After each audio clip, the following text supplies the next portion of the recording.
Testing, testing.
Rightio, this will be the first game on a Tuesday night. We're raring to go. And play ball. So John comes in to bowl to Naman, and it hits his leg on the first ball, and I reckon he felt that, just quietly. Anyway, the Reaper Babies won the toss, said they'd bowl first. We've got Naman batting with Rishi here, as John Swindles does the bowling. And and that'll be out, and he's out second ball for a duck. And would have been a wide if he had been able to step inside it, but that was obviously a little bit too much effort, as it turned out, and an early wicket for the Reaper Babies. Right, Johnny Swindles has 1 for none, comes in the bowl. And Naman smacks it wide of Wade, and he'll be happy that it was wide of him, because otherwise he would have worn it. And Naman's running between wickets was a bit dodgy there as well. I reckon he might have even been out on that throw from Gareth there, had he have hit the stumps. Rishi, nice shots, and the placement was the key. Couple of runs. Last ball. Start off with the fridge light on at 6:04 p.m. And Naman gets enough bat on it to get 2 runs, and that's the end of the over. Good start there for the Reaper Babies, just the 1 run coming from that over. And looks like Gareth must have had the worst stats for the Reaper Babies last week, because he's the one that's been left with having to wear that ridiculous hat that he's got on when he bowls.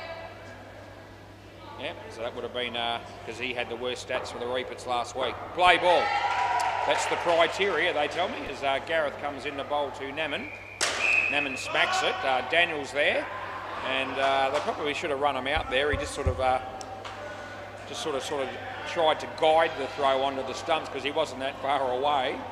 Would have been better off throwing it properly, probably, or even running it in would have been an option. Anyway, 3 runs is what happened, and Rishi's on strike, and hits it straight to Daniel, and they get a run.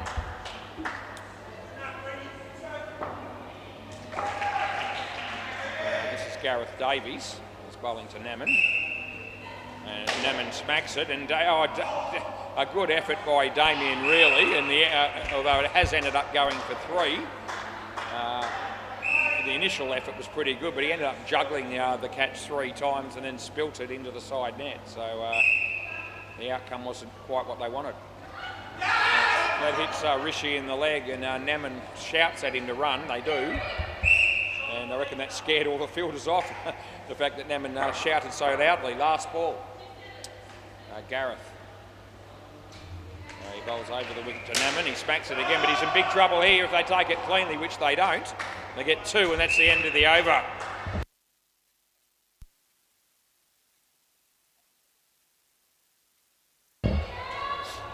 Here's another star of indoor cricket, the well-known, experienced Wade Duncan. Yeah, he's just sorted out the box down the back there, and now he's going to bowl around the wicket right arm. Play ball. Yep, and he indicates that. Comes into bowl to Naman. And full toss, and he's going to hit it all the way and get 7 runs. So, yep, Wade's got a kick-catch strike rate of 700 at the moment. 7 runs off 1 ball. great start for him. He bowls to Rishi and beats the bat. And, so they get the throw back down the other end, but not before Naman gets back in his crease. All of a sudden his kick-cat strike rate's 350 after that dot ball. That is a shocker. It's a no ball off the pitch. Yep. So yeah, absolute trash, as we know, when that happens. We've got a bit of everything from Wade so far in this over, and this is a better ball. It's still going to go for 7 though, and that's the second time that's happened in this over. Last ball. Yeah, most unfortunate, as he comes in to bowl the last ball of his over. And they absolutely cream that as well, but it's going to be run out, and that just saves his figures just a little bit. So that's the end of the over, and yeah, he was creamed pretty much all over the place. Was Wade there, except for the no ball that he bowled. They couldn't reach that one. The run out on the last ball meant that he ended up with 1 for 11. It could have been considerably worse. Anyway, he's grabbed his box. He's going to look to go anywhere else other than having to bowl again in a hurry, I would have thought. Damien, right arm around the wicket, play ball. And he's bowling to our mate Naman. And yeah, Naman hits that pretty well as well. Side net, back net, and Damien was more or less there but couldn't lay a glove on it, and they end up getting 4 runs. Naman hitting the ball quite nicely as he's got further into the over, or the partnership. That's a good ball. And there's Johnny Swindles, and they'll get 1. Yeah, well and truly inside the line that time. Damien van der Meer, and that's the bloke that's bowling. He bowls to Naman, and he gets a bit of an inside edge, and they're going to run him out maybe. No, they're not going to. And Naman still has a crack at Rishi there, even though they got away with it. So that should ease the pain a little bit, the fact that they didn't get out. But yeah, it wasn't very good running between wickets. It wasn't very good fielding either. Damien bowls, and hits that well, and gee whiz, inside out for 7, if you don't mind. So that's Rishi's second 7. He's obviously no mug with the bat either. Last ball, as Damien comes in to bowl to Naman, and Naman hits it in the air. That should land safely. It does. They get 2, and that's the end of the over. So the end result here at the moment is 37 after 4, and that's pretty good going for the Sharks, who would be going into this game well and truly the underdogs. Probably fair to say that after these 2, they've got Paul Leckie, and then it falls away dramatically. Play ball. They've got 3 good bats that can whack the ball, and the other 3 have their moments, far and few between. John Swindles, and hits it well, and that's going to be run out. So yeah, Johnny Swindles starts off well. With a wicket off his first ball as well. Nicely fielded. Had to do it himself, and he did. As Johnny is about to bowl to Rishi, and a full toss, and he plays it nicely off his legs there and picks up a couple. Got a couple of netball games happening, of course, on the other courts tonight, the MCG and Bay 13. We might give you some score updates along the way. He smacks that he was out of his crease, and I think 4. Did it hit the back? No. Okay, only 3. Yep, sorry. Yep. So just the 3 runs, and we pay that. And Rishi faces John, and yeah, nicely driven. Gee, the inside out shot again, and thanks for coming. Anyway, that'll be 7 number 3 for Rishi, and yeah, Naman's hit 1 as well. Last ball. So, yeah, good batting. Over the wicket he's decided to go with here. And he bowls to Naman, and angles in at the body, and that'll be 1 leg by, even though it hit the 2 line, or the 3 net. Nah, I couldn't see that there was any bat there. Anyway, yeah. Anyway, end of the over. Didn't appear to be any bat, and I certainly couldn't say there was definitely bat, and if I can't say that, then I can't pay runs.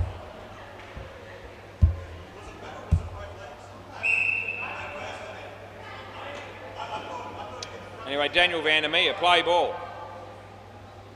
Play, yep. So he's over the wicket bowling to Naman. It's actually good. So it was on the pitch, it went straight. Look where you're standing, mate. No, you're right. It doesn't change the fact of where the ball was. No, it wasn't. It was on the pitch and it went straight. You can trust me. Anyway, he faces this one. He smacks it. And well fielded. That'll be Pete Dennison, and that'll just add to Naman's frustration, probably. But that's going to have little or no impact on my life in any way. And Daniel is going to be bowling. So Daniel's got 1 for none as well. So another bowler that's started off with an early wicket. Probably the 3rd bowler to do that. I reckon that's just in, although it is tighter than the other one. So I reckon it's just okay as it passed the crease. There wasn't a lot in that one, to be fair, as he bowls to Rishi, and he hits it well, and there's no one really there to stop that, and they get 3, last ball, super ball. So Naman's going to be facing the last ball of the innings unless it's a wide or no. And Daniel bowls to him, and that's also good, and that's the end of the over. So he won't like that one either. But what can you do? Lines are there for a reason. We've got a quick moment. We'll get a quick score somewhere else, just for something to do, the MCG. And there's a team called Seven playing Hot Shots, and Seven are leading 19-8. So 11 ahead, and there's still 4 minutes in the second quarter to go. So that's shaping up to be a bit of a one-sided game there for the Seven team. And Bay 13, we'll just see what's going on there. These are abbreviations. Gold Dig and D-Max. Gold Digger leading 10 goals to 2. 6 minutes to go in the third quarter there. So that game seems to be almost a quarter ahead of the game that's on the MCG for some reason. Don't really know why that would be. Anyway, play ball, not my area. Pete Dennison, Bailey, Daniel and Damien. All those people were involved, and 4 runs is what we ended up with. Yeah, and we've got Paul Leckie. What a great bloke this guy is, batting here. Leg side, so he steps inside it, which is the right move, and it's a wide ball.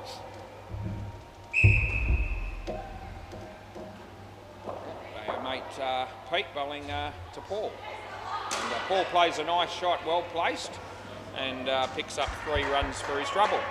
I should mention that the first pair ended up with 43, and that was still a pretty decent outcome there for the Sharks. That'll be a wide also, so we pay it, last ball. It doesn't like the bowler like that one, but fair dinkum. I'm sitting here in this chair for over 30 years, and that line has never moved. It's always been where it is. And that was why I gave it a wide, because that's where the ball went, outside the line. That's 1. That's the end of the over. So Pete starts off with an over that's cost him 12 runs with no wicket. And Wade Duncan. He'll be hoping these blokes don't smack him all around the park like the first 2 guys did. I don't reckon they will either, to be fair. But we'll see. Play ball. Over the wicket he's going to go with. Both left-handed batsmen out here. And he gets an edge. It could be a wicket straight away, and it is. There you go. So Wade Duncan back in the game, son. He'll be happy with that. You don't often see 2 left-handed batsmen batting together at the crease all that often, I don't reckon. But that's what we've got at the moment. Full toss, but a low one. Well fielded by Damien. And Bailey shows that he's learnt a little bit about this game over the years by holding his crease and not getting run out on the straight one. So well done to him as he bowls. In the air, but it's going to land safely. Wade comes across, flicks the ball to Damien, and they get a couple of runs. 21 degrees, and it's the 12th of November 2024, the day after Remembrance Day, which was yesterday. Who remembered? Who forgot? Anyway, he smacks that. It's going to go for 7. Comes back a long way as well.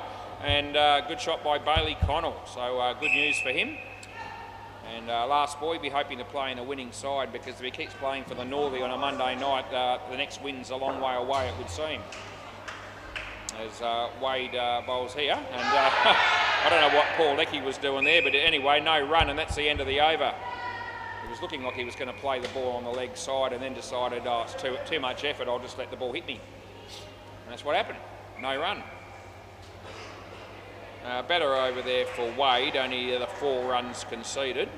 So he's got 2 for 15. could have been worse, is Gareth bowling here. Play ball. Yep, still got that hat on. He comes in to bowl to Bailey, and that'll be a leg side, and we pay it. Yeah, we should set up a game between the Sharks and the Northie.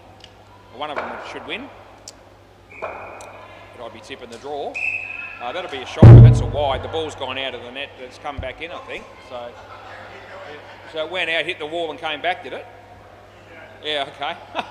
Yeah, couldn't see that happen, but it sounded like that's what happened.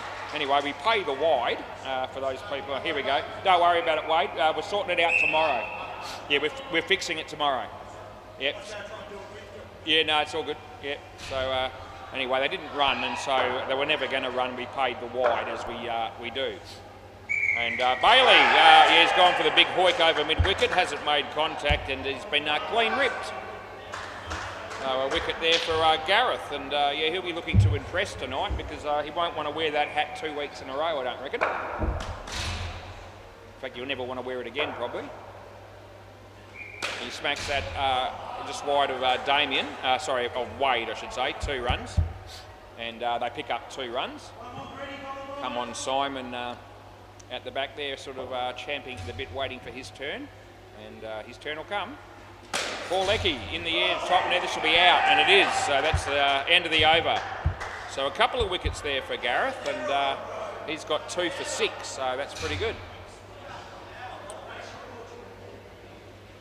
And looks like Simon will be batting with Andrew Connell, one of the king of the run-out review system is Andrew Connell. He's right up there with a couple of other blokes we could name.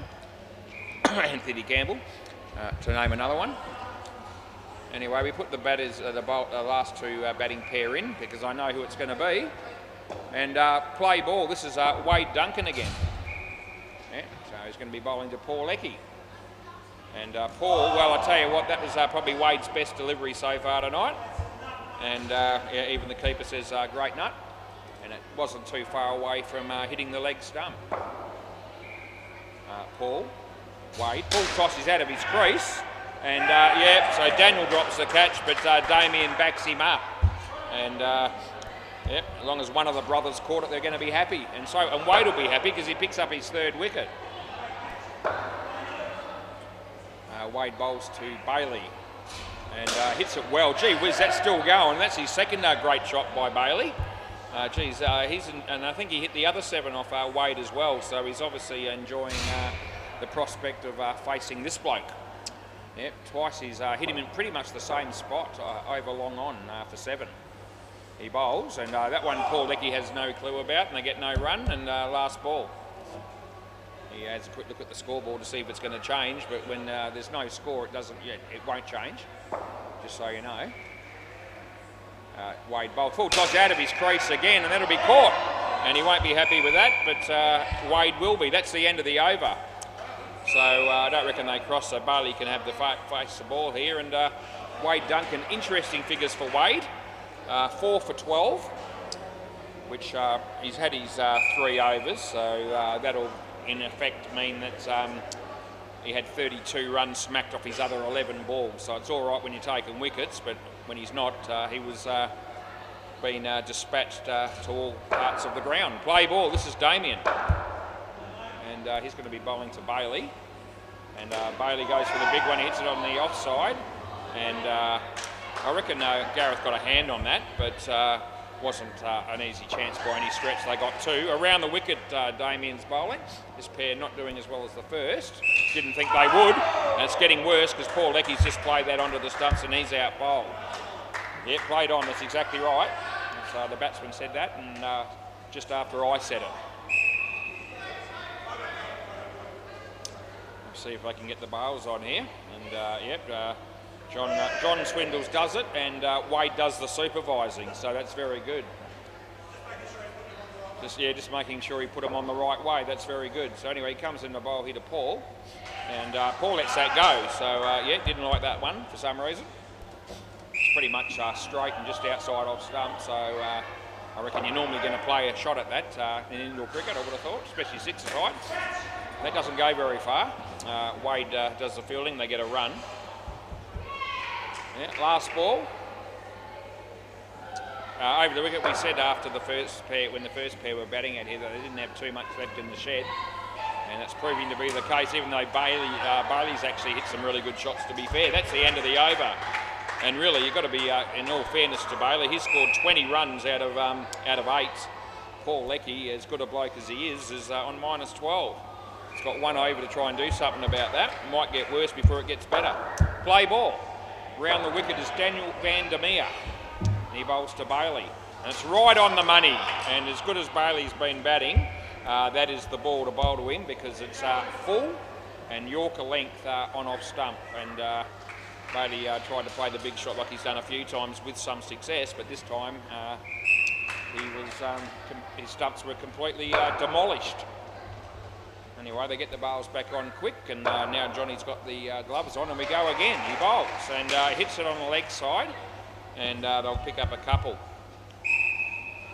Yeah, Paul Leckie will be wondering where the next run is coming from. Around the wicket, and it may not even come, we'll see, as he comes in to bowl to him. And no, not out, but he doesn't make contact with that. The bat hit the ground. And yeah,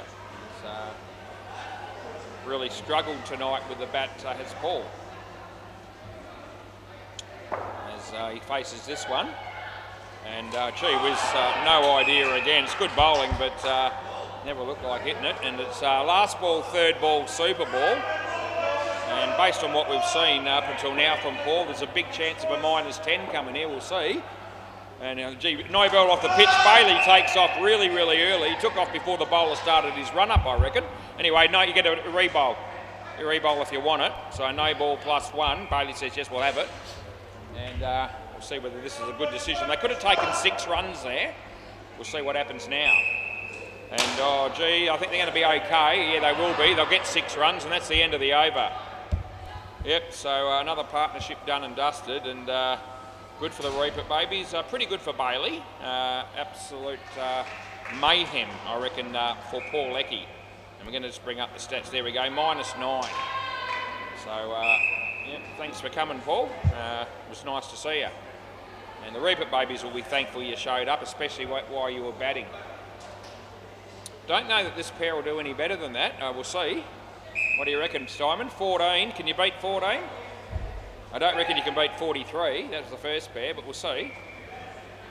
They need to get the score up to 100 to have any possible chance of a win here, I would have thought. And even that may not be enough. We'll see. Play ball. Yeah, I know Wade hasn't batted yet, he just said, so that might bring him back into the game for the Sharks. Gareth bowls. And he hits that straight. There's 3 blokes converging on that. And anyway, at the end of the day, it was always going to be 1.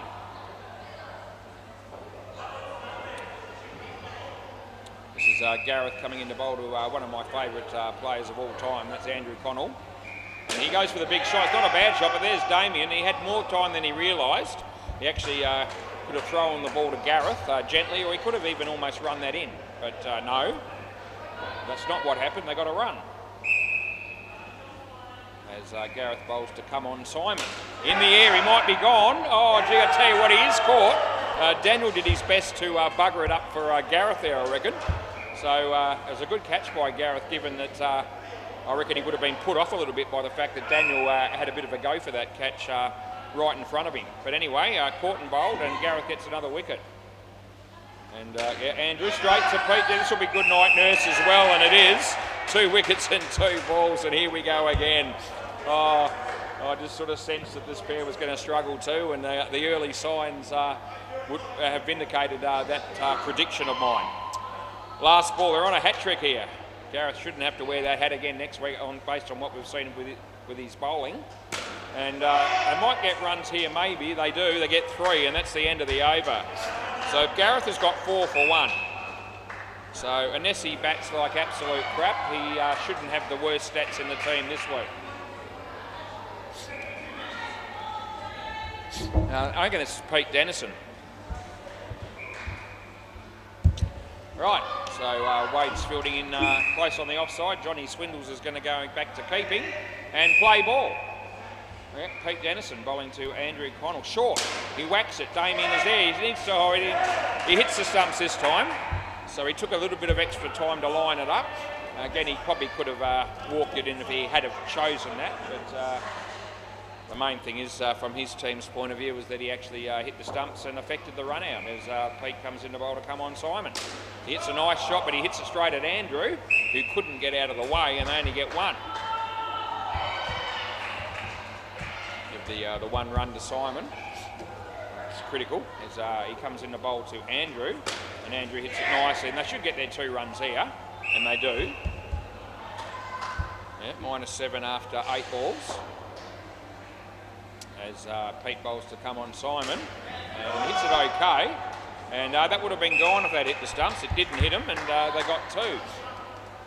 Just waiting for Simon to go for a review in that sort of situation, had that have hit the stumps. Andrew, Gareth, oh, that would have been gone. He would have reviewed that too. That's the end of the over. Yeah, so we haven't actually had a review tonight, but had those last 2 hit the stumps, we would have had 2. And it would have been 2-0 to WACA, I can tell you, because they both would have been out. Anyway, it's probably good news for the Sharks that those wickets didn't fall, because at the moment they're struggling to put on a competitive total, I would have thought. 4 overs to do something. Play ball. Johnny Swindle's bowling right arm around the wicket to Andrew Connell, and he bowls now. And he hits it well but straight, and Simon does the right thing by not running. And well fielded by Damien van der Meer. Johnny, and that beats the bat. That's too good for Andrew. So 3rd ball coming up, 3rd ball. Yep, hold your breath if you're barrack for the Sharks on this one as he comes in the bowl. And he hits it straight, and they will get through and make a run. And Andrew threatening to run 2 there, but that's not going to happen. As Johnny bowls to come on Simon, hits it quite well. Good shot, and yeah, he manages to get through to the other end, but only just, more or less. The throw was just missed the stumps. Last ball. Excuse me, as John bowls this. And a chance for a stumping miss, but that's okay. That's the end of the over. Johnny's got 2 for 12, and after 3 overs this pair is going absolutely nowhere. In fact, they're on -1 after 3 overs. Yeah, I said they might struggle to even beat the 14, and they've got a bit of work to do that. Still got Damien, I think Daniel's got another over, and some other bloke's got another over as well. It might be, could be Pete. Anyway, play ball. Anyway, that won't be easy to get runs off these last 3 overs, I don't reckon. Play. And Damien comes in the bowl to come on Simon. And he gets an outside edge, and Wade's there, and that would have been out if it hit too. Yep.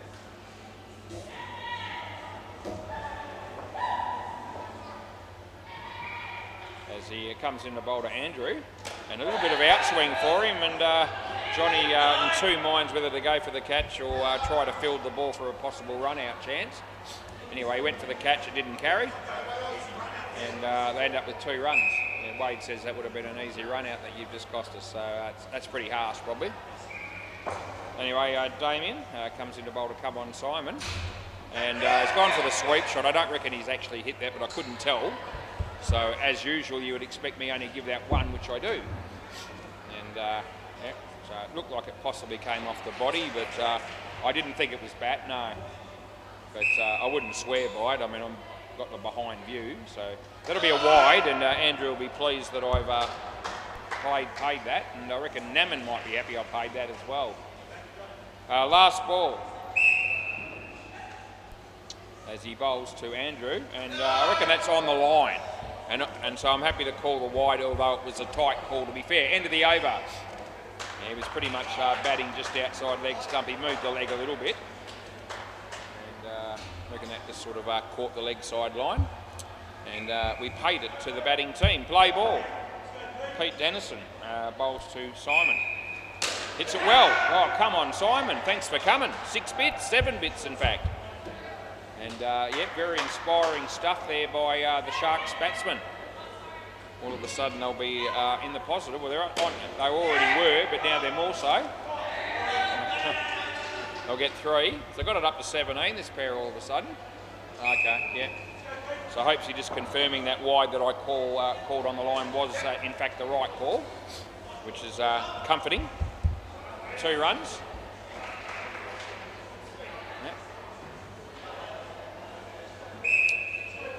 And Pete comes in to bowl to Andrew, and Andrew off the body, and Simon says don't run, and they don't, which is the right move. There's 1 ball to go. Got a good crowd down here at SEMA Sports again. Plenty of people watching the netball in particular on the MCG, which is great to see. They get 4 runs there, and that's the end of the over.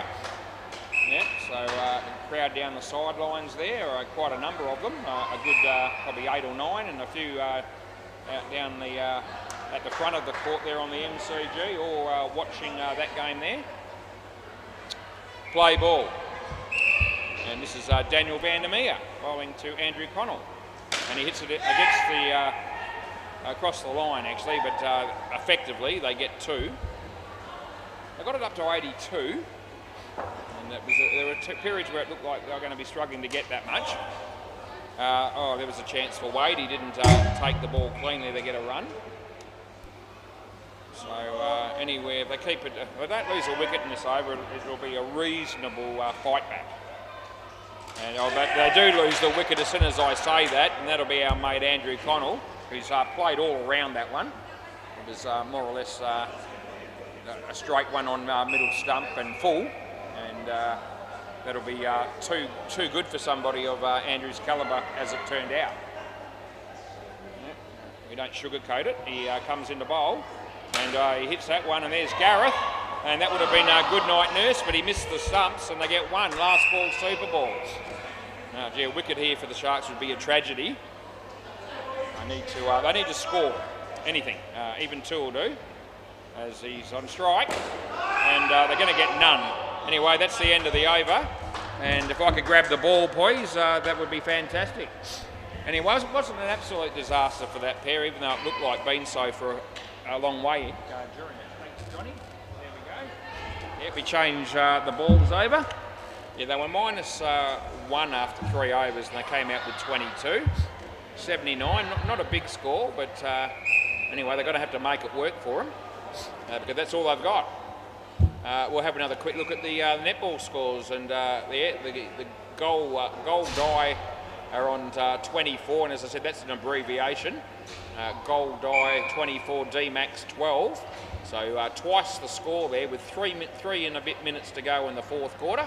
So you can pencil that in as a win for Gold Eye, and that's on Bay 13 that we've just given you that score, and they just got another goal, so they make that 25-12.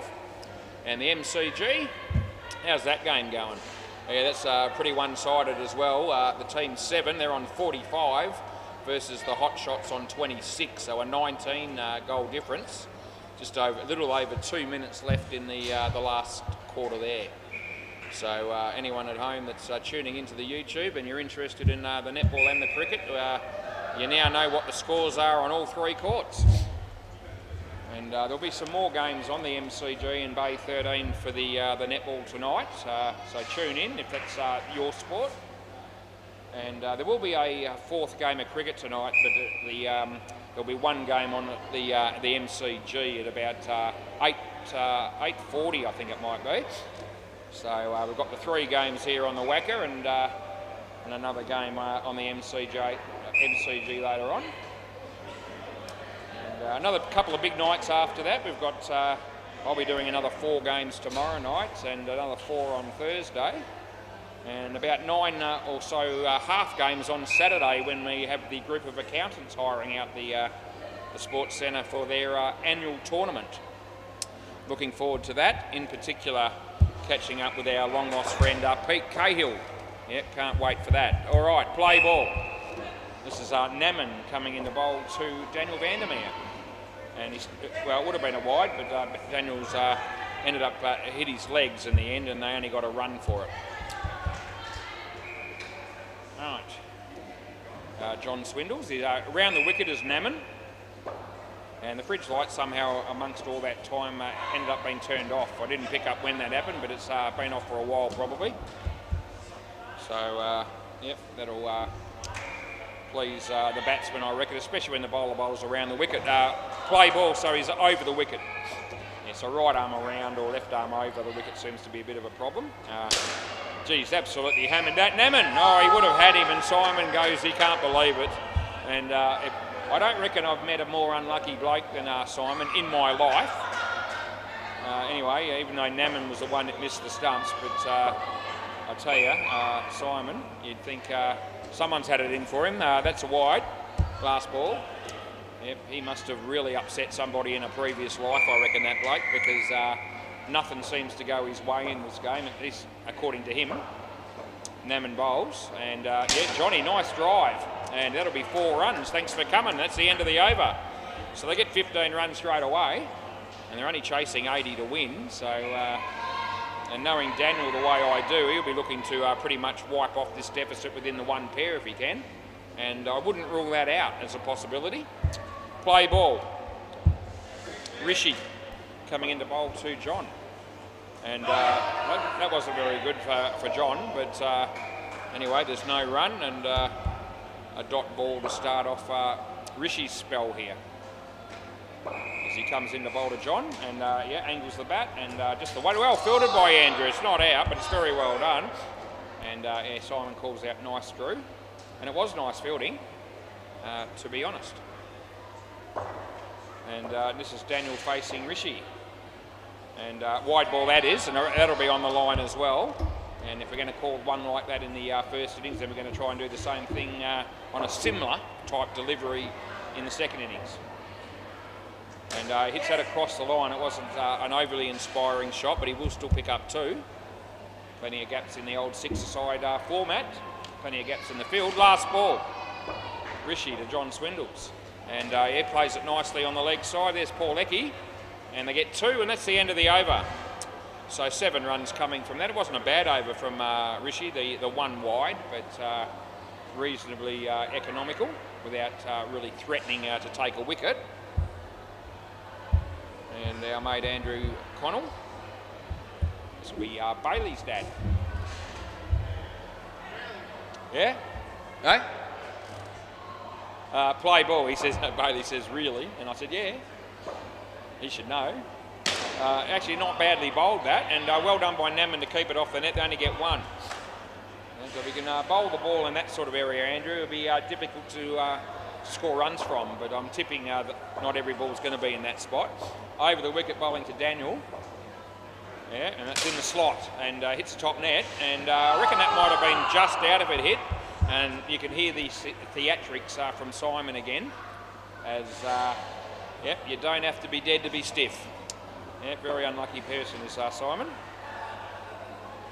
As Andrew bowls, and a full toss, but it's not a high one. They only get 1. Yep, don't buy a lot. Don't go halves in a lotto ticket with Simon. You'd be pissing away your money. Over the wicket, Andrew Connell, and he comes in the bowl to Daniel.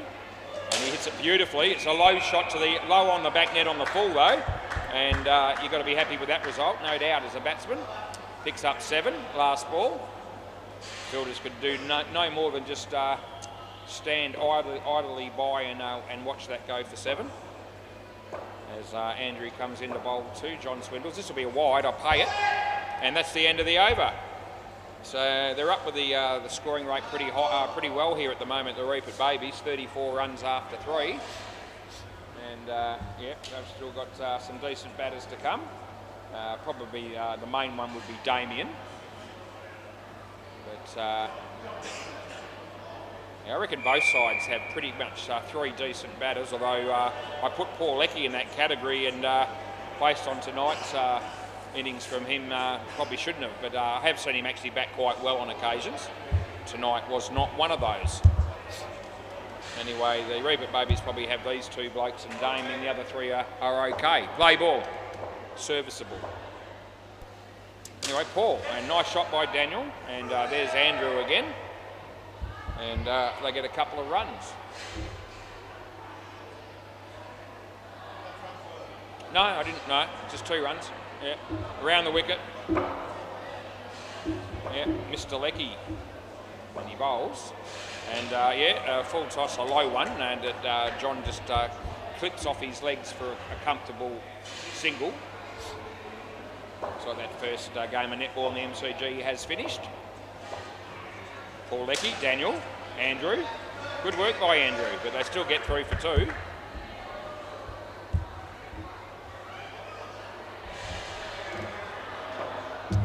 Yes, it's Paul Leckie. He's going to continue to bowl around the wicket to John, and he hits it.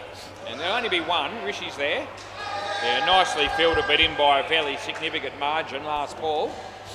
And we still haven't had to use the technology for any reason so far tonight. So, yeah, no run-out reviews or anything like that at this stage. As Paul bowls, and I reckon that's on the line as well, and that's the end of the over. So I'll let Hopesy check that one as well, and he'll come back out and let me know. No, Hopesy will check it. I reckon he will. If he doesn't do it within a minute, I'll do it myself. But I reckon that was all the way on the line again, and I'm pretty confident. I'm more than confident. And maybe not that one. I'm not sure, but I reckon that one was. And the bowler didn't like it, and Simon didn't like it. But I still reckon it was. And to be honest with you, most bowlers, when it's on the... Here we go. Yeah, so the call was wide. There it is. So he just came out and went like that. The owner, Hopesy. So Hopesy checked that and he said, yes, it's wide. Play ball. Yeah, all of a sudden Paul says, I believe you was. No doubt about it. Yeah, they can believe you after maybe somebody else gives you the answer, or... Yeah, someone else has confirmed it, so he believes me now. The other reason he might have done that is if I had have shown it to him on the replay. Anyway, that's 3 runs, drop catch by Bailey. Most bowlers, I reckon, except for the ones that really know a lot about the game, would actually think that every time they get called for a wide on the line, that they're harshly done by. And the batters, I reckon, feel like they're hardly done by if the ball's just inside, but it's not caught. It's just the way it is. Leg side. Anyway, that's a clear-cut one. We're happy about it. Anyway, we've been on the money with the wide calls tonight. It hasn't always been the case in recent months, but you can only look to improve. That's a wide as well, last ball. And I'm no exception to that. I have my moments as well. And just when you think you might have the game covered, all of a sudden you make a couple of blues and you just get brought back to size, and you realise that you're just like everyone else. You can make a blue every now and again, and even when you're trying not to. That's the end of the over, 1 run. Anyway, always go into the game with the idea of not buggering it up. Well-laid plans don't always come to fruition. This is Naman, and everybody loves this bloke, especially Naman, and he's going to be bowling around the wicket. And here we go, play ball. We're on 51, and he comes in to bowl to John Swindles, and that'll be a wide, and we know that is. So that'll be re-bowled. Yeah, and John says yes, please. Yeah. And this partnership, they're doing a good job, and of course they're looking to get the skin. They're 10 ahead of it at the moment. Naman bowls, and he gets an edge. It was on the pitch, so it wasn't a no-y. It was close. It was getting close to a wide, but wouldn't have been quite the call. And he got the edge, and it landed safely, and they got 1. Round the wicket. Yep. So our mate Naman bowling to Daniel van der Meer. And he does, and he smacks it, top net, but he's going to be caught, and a good wicket there for Naman. Stay as you are, you're right, no, you crossed, well and truly crossed, and so a wicket falls. Might actually be the first wicket of the innings, I think, that one as well. Naman, and Johnny hits it on the leg side, easy 2 runs, couple of balls to go in the partnership. And Naman comes in to bowl to Daniel van der Meer. And he smacks it. And great catch by Naman. And I reckon this time he can come back. You can come back this time, Daniel. I don't think you would have crossed by that time. He absolutely smoked it, and he caught it straight away. So, gee whiz, 12-run turnaround. What a fantastic catch that was by Naman. He absolutely smoked it. Last ball, super ball. Anyway, a wicket wins the skin all of a sudden for the Sharks. Can they do it? And well, here we go, Bailey. Oh, he had a chance, didn't happen to get 4. Anyway, that's the end of the over. And quite an exciting end of the over, quite an exciting finish to that partnership. As Naman picked up 2 wickets, 2 for 14. They got 50 runs, so they still came out of it very nicely, the Reapers. And if Bailey had have got the tap onto the stumps there, their run out was definitely a possibility. Right, this will be the pair, I reckon, that the Sharks have to work on. Without any disrespect to these 2 batters, I think this is the most vulnerable of the 3 partnerships as far as the Reapers are concerned. And if the Sharks are going to have any chance in this game, they need to make sure this is a partnership that doesn't really go anywhere. 0, negative or very, very low score is what they've got to be looking for. Play ball. Anyway, it may not work out that way, but we'll see. Bailey, Wade, and first ball's a play and a miss, and there's no runs.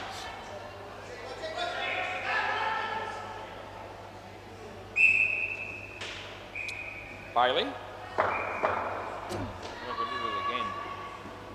He bowls to Wade. And yeah, beats the bat, and there's no run there. So 3rd ball. So a couple of suspect shots from Wade to start with here. 3rd ball straight up, and he bowls, and it'll be a wide. And they run, which is Pete's fault, and that's Wade that's out. So that's not good by Pete there, because they didn't need to run at all, because it was a wide on the 3rd ball. And obviously Pete fell for the trap for new players, that is, where he thought he had to run irrespective, took off, and they ended up getting the easy run out, did the Sharks. So a good start for them in this partnership as he bowls to Pete. Hits it well, but there's Naman, and that'll be good night nurse. So they get 2 wickets and 2 balls, and the black piece of the stump there has gone flying. And Rishi's picked that up and thrown it to Simon. They can put it back inside the stumps there and put the bars back on. Anyway, this is what the game needs. It needs a few wickets in this partnership, and we've got 2 in a row straight away here. Last ball, he bowls, and he hits it well. Oh, Simon, how good's the fielding? It's sensational, and that's the end of the over. All of a sudden, they're up and about, and so am I. Yep, so just not -9 that over. And you could see Simon's effort there in the field was sensational, really. Sensing that this game might still have a bit to offer from their viewpoint before it's done and dusted. This has come on Simon. Play ball. Elwyn and your wife, are you watching? And I think it's Corinne, I think we got told the other night. How are you? Bad hit the ground there, no run. Anyway, this could be a potentially exciting game for you if you're watching this game at home, as it would be for anyone that's tuning in.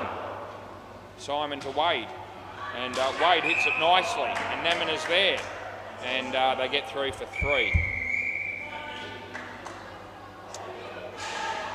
Yep, they're having a bit of a good patch here, the Sharks, but gee, this guy bowls some cream puffs, he really does, and he comes in now to bowl, and there's one of them, and full toss. And they get a run. So he's unbelievable, this bloke, Simon. Oh, I didn't call it. I thought maybe it was bat or leg. I thought it might have come off his leg, actually. Anyway, it wasn't taken, and he bowls. And he hits it nicely, and Naman is there, and they get 3 more. Last ball.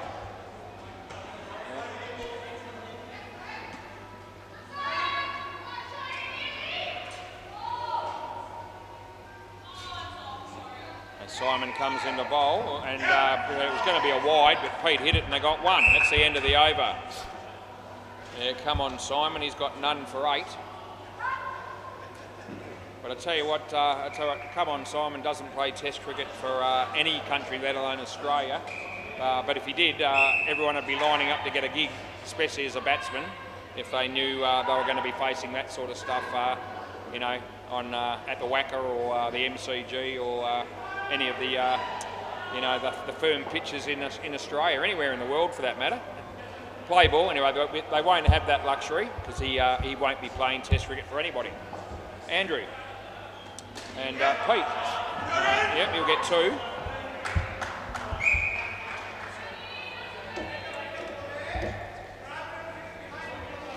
Some of the Stingrays have just shown their faces. So yeah, Frank, Nick and Tom are all here. And yeah, late cut there by Wade, and they pick up a single. Yep, so we're going to have them next. The Stingrays. Around the wicket. Andrew bowls to Pete Dennison. It's a nice shot. And they pick up 2. It was a throw by Bailey there, not a flick or a tap or a kick. So only the 2 runs applies. And that'll be James also walking in for the Stingrays. So 4 of them are here. Wade. Well, he just stood there and then it hit him for some reason. Last ball. It must have been another one of those hand grenades that Andrew was bowling because the batsman didn't offer us anything. No shot. Anthony Campbell walks in the door. Anyway, round the wicket last ball. I never miss that when he's here. Yeah, and going to introduce him to Pete Cahill, hopefully one of these days. And the 3 runs there, and that's the end of the over. I reckon they get on like a house on fire. Yep. Pete Cahill, Anthony Campbell.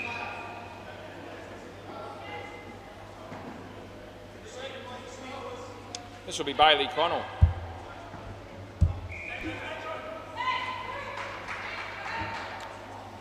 Yeah, and you need to get your field right here because you've got 4 in the back half here at the moment. Rishi's just having a bit of a chat there to Simon. Now he's sorted it out. We're good to go. Play ball. Anyway, Anthony Campbell just standing outside at the back of the court, more or less at the moment. And he's just sat down.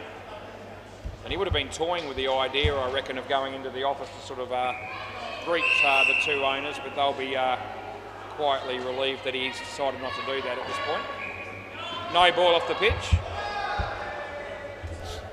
Yeah, Anthony Campbell. Real bonus when he shows up on a Tuesday, I reckon. He's a chance these days to show up every night, actually, which is great. That'll be out. So came off the body of Pete Dennison. And, for some reason, Wade decided to call him through for the run. And the run really wasn't there, I don't reckon, and they got a run out. Anyway, this is working out pretty good for the Sharks. We thought this needed to be the pair where they made some inroads, and they're doing it at the moment. It's a wide ball as well. Last ball, Naman. Naman's complaining about that one as well. Yeah, well, if you keep complaining, occasionally you might get one where I'm wrong and you'll be able to say you got one over me, but it hasn't happened yet. That'll be hit for 1, and that's all it'll be. That's the end of the over. And yet, Phil Wakefield is also here. And another cracking individual is Phil Wakefield. So that'll be, Deadrock Shillong will be, I think, the game that's going to be playing the next game with the Stingrays. And the Deadrock team's going to have to be absolute shit if they're going to be tested by the Stingrays. Play ball. And I don't reckon it will be a shit team. Not overall, mate. Play ball. This has come on Simon. This guy could play for the Stingrays. He'd fit right in.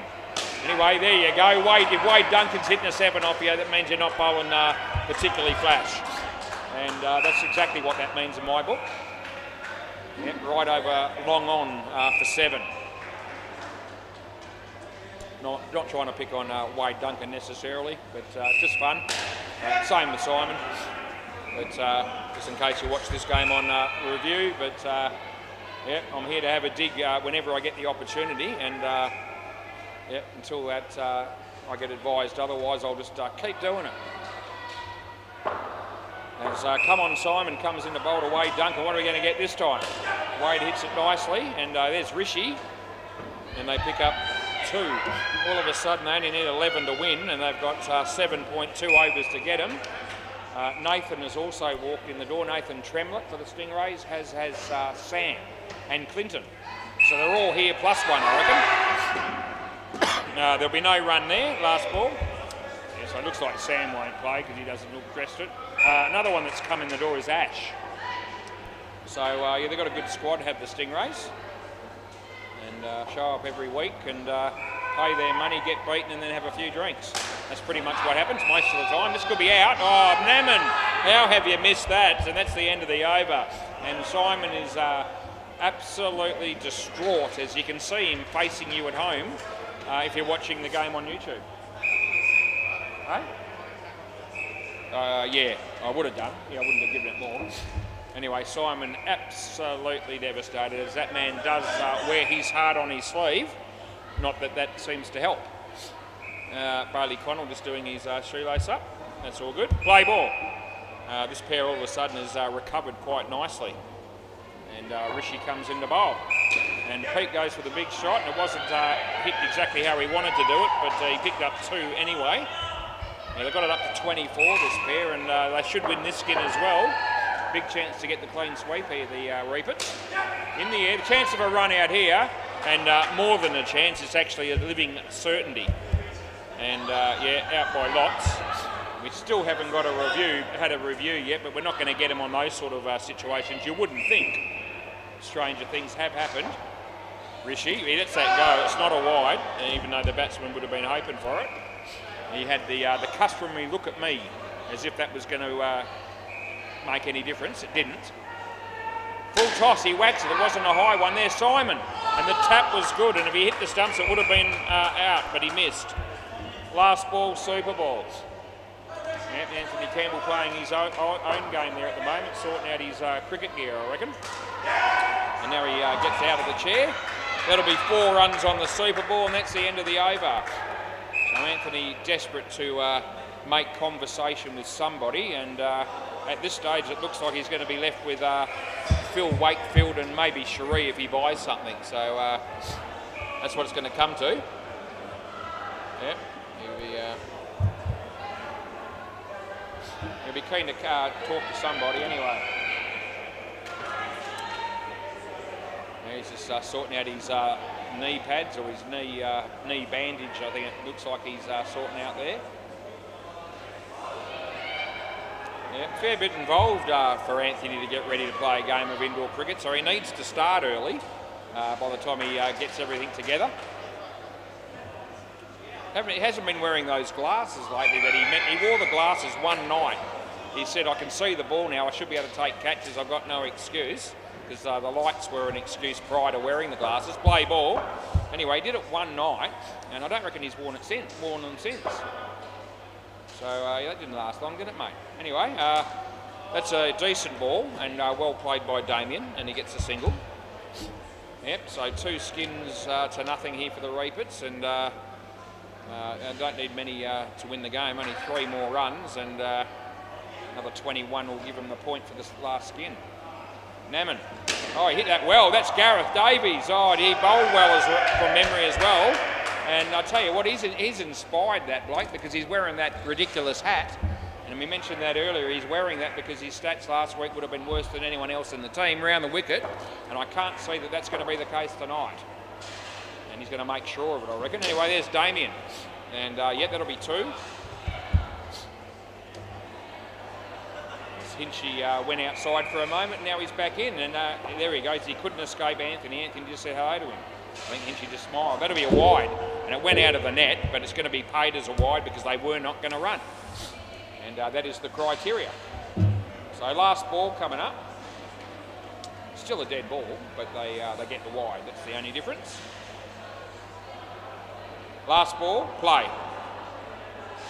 So this is Naman bowling to Gareth. He's got greedy written on the back of his shirt, does Gareth. And they're well fielded by Bailey.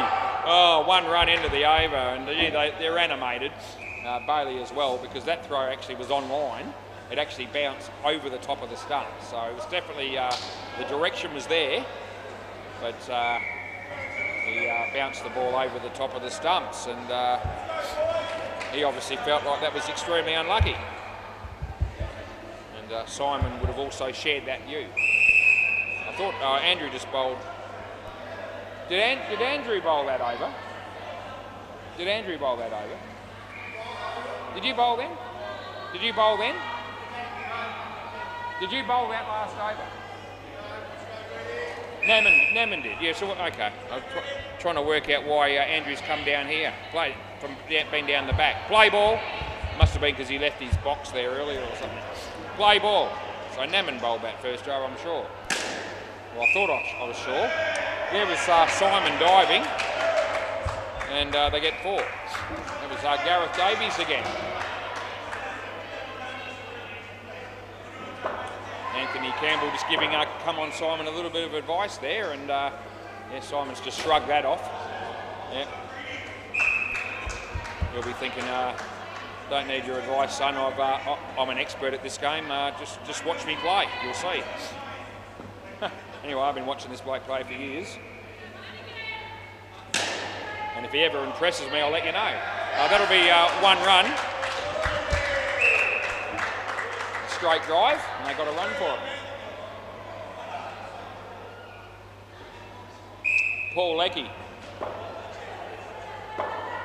As he bowls to Damien, and nicely driven. Simon, you're right there, son. That'll be out, and I know it is. That's our last ball. And Damien has a look at his mates. We're going to have a look at this. Well, we'll get the first review of the night right was, just so you know. It's been a long time coming. It's 7 and the first time we've had to use the technology tonight, and it's going to work in my favour because this will be gone. Here comes the throw. There's the bat, and it's good night nurse, as we like to say. 1, 2, 3, 3 and a bit frames. So yeah, I won't be over celebrating that call, but. Yeah, you're apologising for the review, and rightfully so. Last ball. So the batters there just apologised because that's a fairly big margin in the overall scheme of things. Anyway, play, last ball.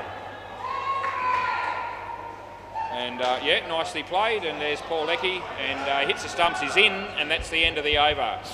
1 for 12 for Paul. And gee, Gareth Davies, not only is he looking good there with 17 runs adding to his stats, but he's making Damien look a little bit second rate with only no runs for him off 2 overs. Yeah. So Gareth wants me to say that louder, that Gareth is making Damien look second rate. Anyway, this time it might be Andrew Connell. Play ball. Talking about second rate, here he is, play ball. And right arm around the wicket is going to be Andrew. And he's bowling to our good friend Gareth. Oh, that's not a good shot, Gareth. You're going to pay the price this time, son. Yeah, that's it. Yeah, give me a wave and tell your story walking, because that's a shocking shot. It really is. There's nothing good about the ball at all. And Gareth just popped it up and said, catch me if you can. And yeah, blind Freddie would have taken that. So absolutely pissed away the wicket on that occasion as he comes in to bowl to Damien. And Gareth has had a very good game up until that point, it's fair to say. But that wasn't his finest moment. Paul Nolan's probably watching this game on YouTube, I reckon. G'day, Paul, if you're watching. It looks like your team will have a win here. Anyway, Andrew. Oh, Gareth, all of a sudden it's going pear-shaped for him. And maybe he's just going to make a late challenge here to see if he can get out half a dozen times and end up with the worst stats again. But I reckon he's going to have his work cut out for him. He's going to have to really be shit. Nick Bell walks in the door, right on cue, and that'll be a drop catch, and they get 2. He's lucky again there at Gareth, last ball. And the usual screaming out by come on Simon there as that catch was spilt. At least Simon's consistent. He doesn't just scream out when it's him that buggers it up. He does the same when any of his mates do it. Andrew bowls, and it's back to the top now. Here comes Simon, and it's a good piece of fielding. In fact, they get 1, and it probably would have been out if he hit the stumps. That's the end of the over. Anyway, Andrew Connell, 1 for 20. What was Gareth's? I can't be bothered. I think he got about 4 wickets from memory. I think Gareth got. Anyway, someone's going to end up with the worst lot of statistics than him, surely. Rishi. Right, so Rishi's going to bowl, and he's bowling to Damien van der Meer. Play ball. They're 16 ahead here with 3 overs to go. Nicely bowled, nicely played, and 2 runs is the outcome. Yep, Clinton and Nathan from the Stingrays are both standing around with a can of Emu Export in their hand. And yes, they are drinking them, as you would. He comes in the bowl to Gareth. And that's not a very good shot either. And as soon as we were talking Gareth up, it was almost the split second that we mentioned it, he's actually gone to water. And anyway, he knows, and he's laughing it off. He's on strike. Rishi. And it beats him again. Oh, he's got no clue at all. And, oh, gee whiz. Here we go. There could still be a chance here. No, they're going to get back. Oh, gee whiz. 3rd ball. And, yep. That's Elwyn and his wife Corinne. Now, that was piss poor play. Third ball, he comes in the bowl. And he hits it well, but it's straight. They do run, and they get one. And last ball. Oh, geez. Eh? Now, Gareth looked the goods. He's like a new man all of a sudden. Not a very good one. That's a wide, and that's the end of the over. Right, so Rishi's got 1 for 16. Gareth has still outscored Damien 2-1, but nevertheless, his first sort of couple of overs when he was out here have gone a hell of a lot better than the next two.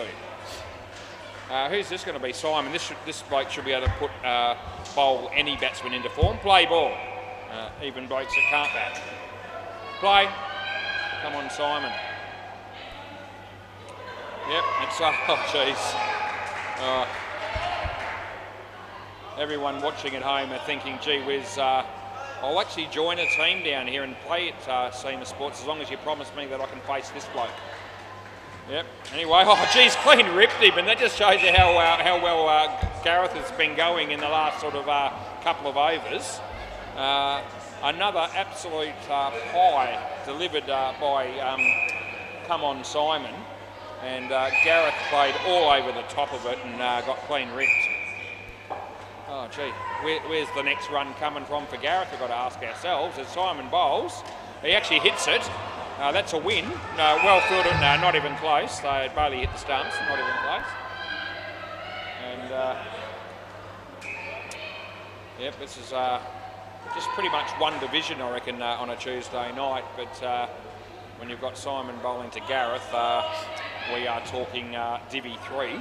Let me tell you, on a good night.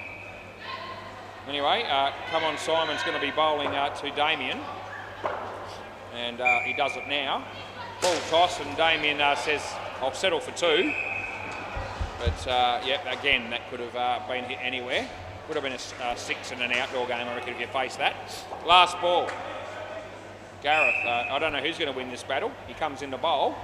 And it's going to be Simon that is going to, as he's caught and bowled. End of the over. Oh, absolute swap ends, because you're crossed. And all of a sudden, Gareth has gone from... been twice as many runs as Damien to now less than him. So he's only scored 7, and Come On, Simon's got 2 for 16. So, Jesus, that's a travesty of justice. Anyway, Paul Leckie's going to be bowling now, and play. So if Gareth comes out with negative figures, we'll have to, and I don't know if he will, but if he does, we may have to just have a look at the final stats to see if he's manufactured a way to have the worst stats for the repeats. I sense that he still probably won't, because he did have pretty good bowling figures. But if he gets negative in this partnership, then that might just even it up a bit.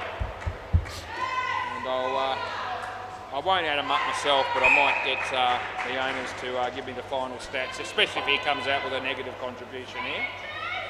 He bowls here, and he hits it well, but he's going to be, oh no, he's dropped. Oh, and it's gone for 5, and all of a sudden the support from the bench, they erupt as Gareth has managed to get a 5, and that changes things considerably for him. It probably should have been out, and he's rather lucky. 2 balls to go. Julian Gangemi is here. He's going to go and talk to Anthony Campbell. That ball, the bat hits the ground on that one. Last ball, super ball. Anyway, it's been an enjoyable game, no doubt. And it hasn't been a flogging by any stretch. It's only a 22-run difference at the moment. A wicket here would make it 12. It's a wide, so they'll probably want another one because, you know, that's just the way it is. So we'll give it to them. Last ball. And actually, they shouldn't have it again because they could miss out on the skin if they get out here. So they actually shouldn't have this again. And I reckon Damien wasn't thinking about that. Neither was I until just now. And now they're going to run when they don't need to, and they'll get through, and that's the end of the over. So at the end of the day, a couple of people there just putting their hands up for tool of the week on that last couple of deliveries. Thanks for the game, boys. Enjoyed it immensely, and we'll be back very soon for the next game, Dead Rock and the Stingrays. So I can't wait for that. See you soon.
Right, we're not far away here from getting the next game on the road, and very exciting stuff after that first game. The toss here was won by the Stingrays. They've decided they're going to field first. We'll see how that goes for them. They've got one of their, just about their strongest side, I reckon, that they can put on the field, the Stingrays here tonight, so no excuses. Yep, I reckon this is, if I was to name the best 6 players in their squad, I reckon you're looking at it right now. Right, good luck to them. Play ball. Belly opening the batting here with Phil Wakefield. Play Frank, and Frank's bowling. Frank Elliott starts us off, he bowls, and Belly. Oh, well fielded by Nathan. The crease was saved by Phil, and they get 1 for that after all that excitement.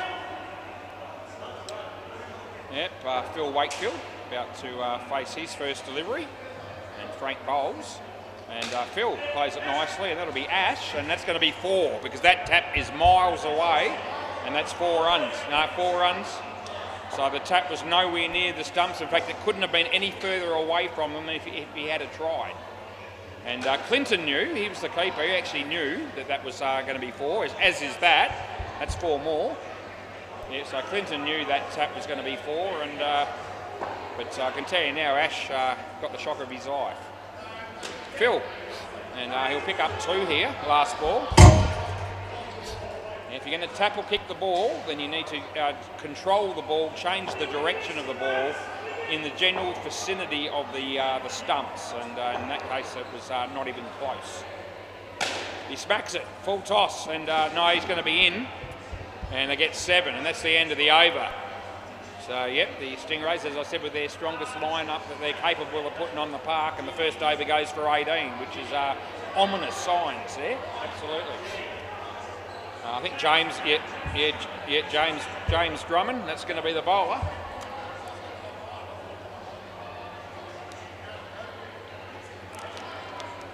Right, so James, and so Nathan's having a bit of trouble getting those, the bowls just keep falling off every time he puts them on.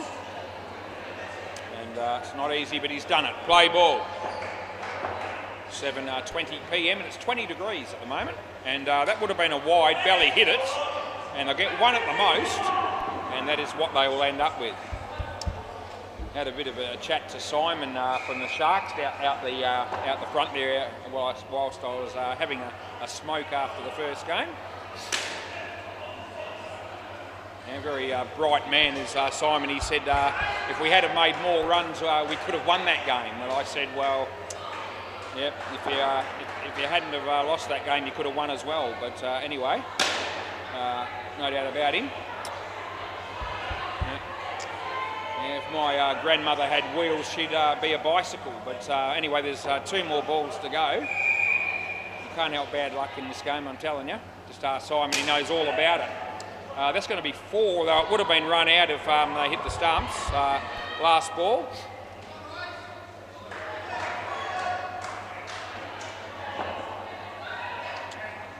James comes in to bowl to Nick Bell.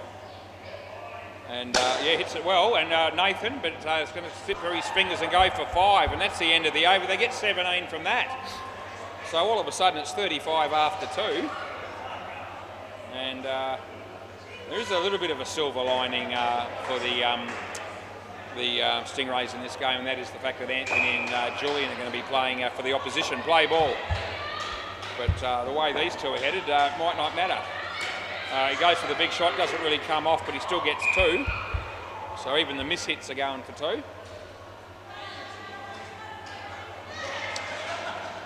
And Julian Gangemi follows Anthony Campbell outside. Wonder what they're up to. That's actually a good ball, Phil. So Phil lets that go, but that's all right. And we get our first dot ball of the game, actually. 12 balls in. Anyway, Clint thinks that's funny that I mentioned that it's our first dot ball. Tommy, and Phil Wakefield didn't have any idea there. Chance of a run out, and he's going to be gone. Here we go. All of a sudden, the Stingrays have something to celebrate, and Phil Wakefield has a look at Belly, and they exchange words. So I reckon Phil's annoyed that Belly called him through for the run there. And I don't know that it was all Belly's fault, to be honest. Nathan's just doing some stretching down there. I hope he's okay. Might have just injured himself. He's not looking good, is he? Oh, he must have caught one in the nuts. Okay, he's caught one in the nuts, and I missed how that happened, but that's okay. Play ball. I'm okay. I'm all right at the moment. Thanks for asking. That'll be a wide. Anyway, there's one ball to go. Yeah, I reckon Phil didn't run very hard when he was going down the other end there. And I reckon if he had have run hard, he would have been a chance to get in there. Anyway, Belly. Oh, and there's Nathan, but he doesn't pick it up the ball, and that's 7 runs, and that's the end of the over. Yep, so at the end of the over, they get more runs. They got 41 after 3. And Nathan there pulling a bit of an Anthony Campbell there. He's obviously blaming that on the lights. And you can see on his face, you can tell by the look on his face, that he actually didn't pick up the ball. Play ball. So maybe there's something in that. But anyway, a couple of runs for Belly. Belly's pretty happy at the moment. He's smiling nearly all the time. That means things are going well for him.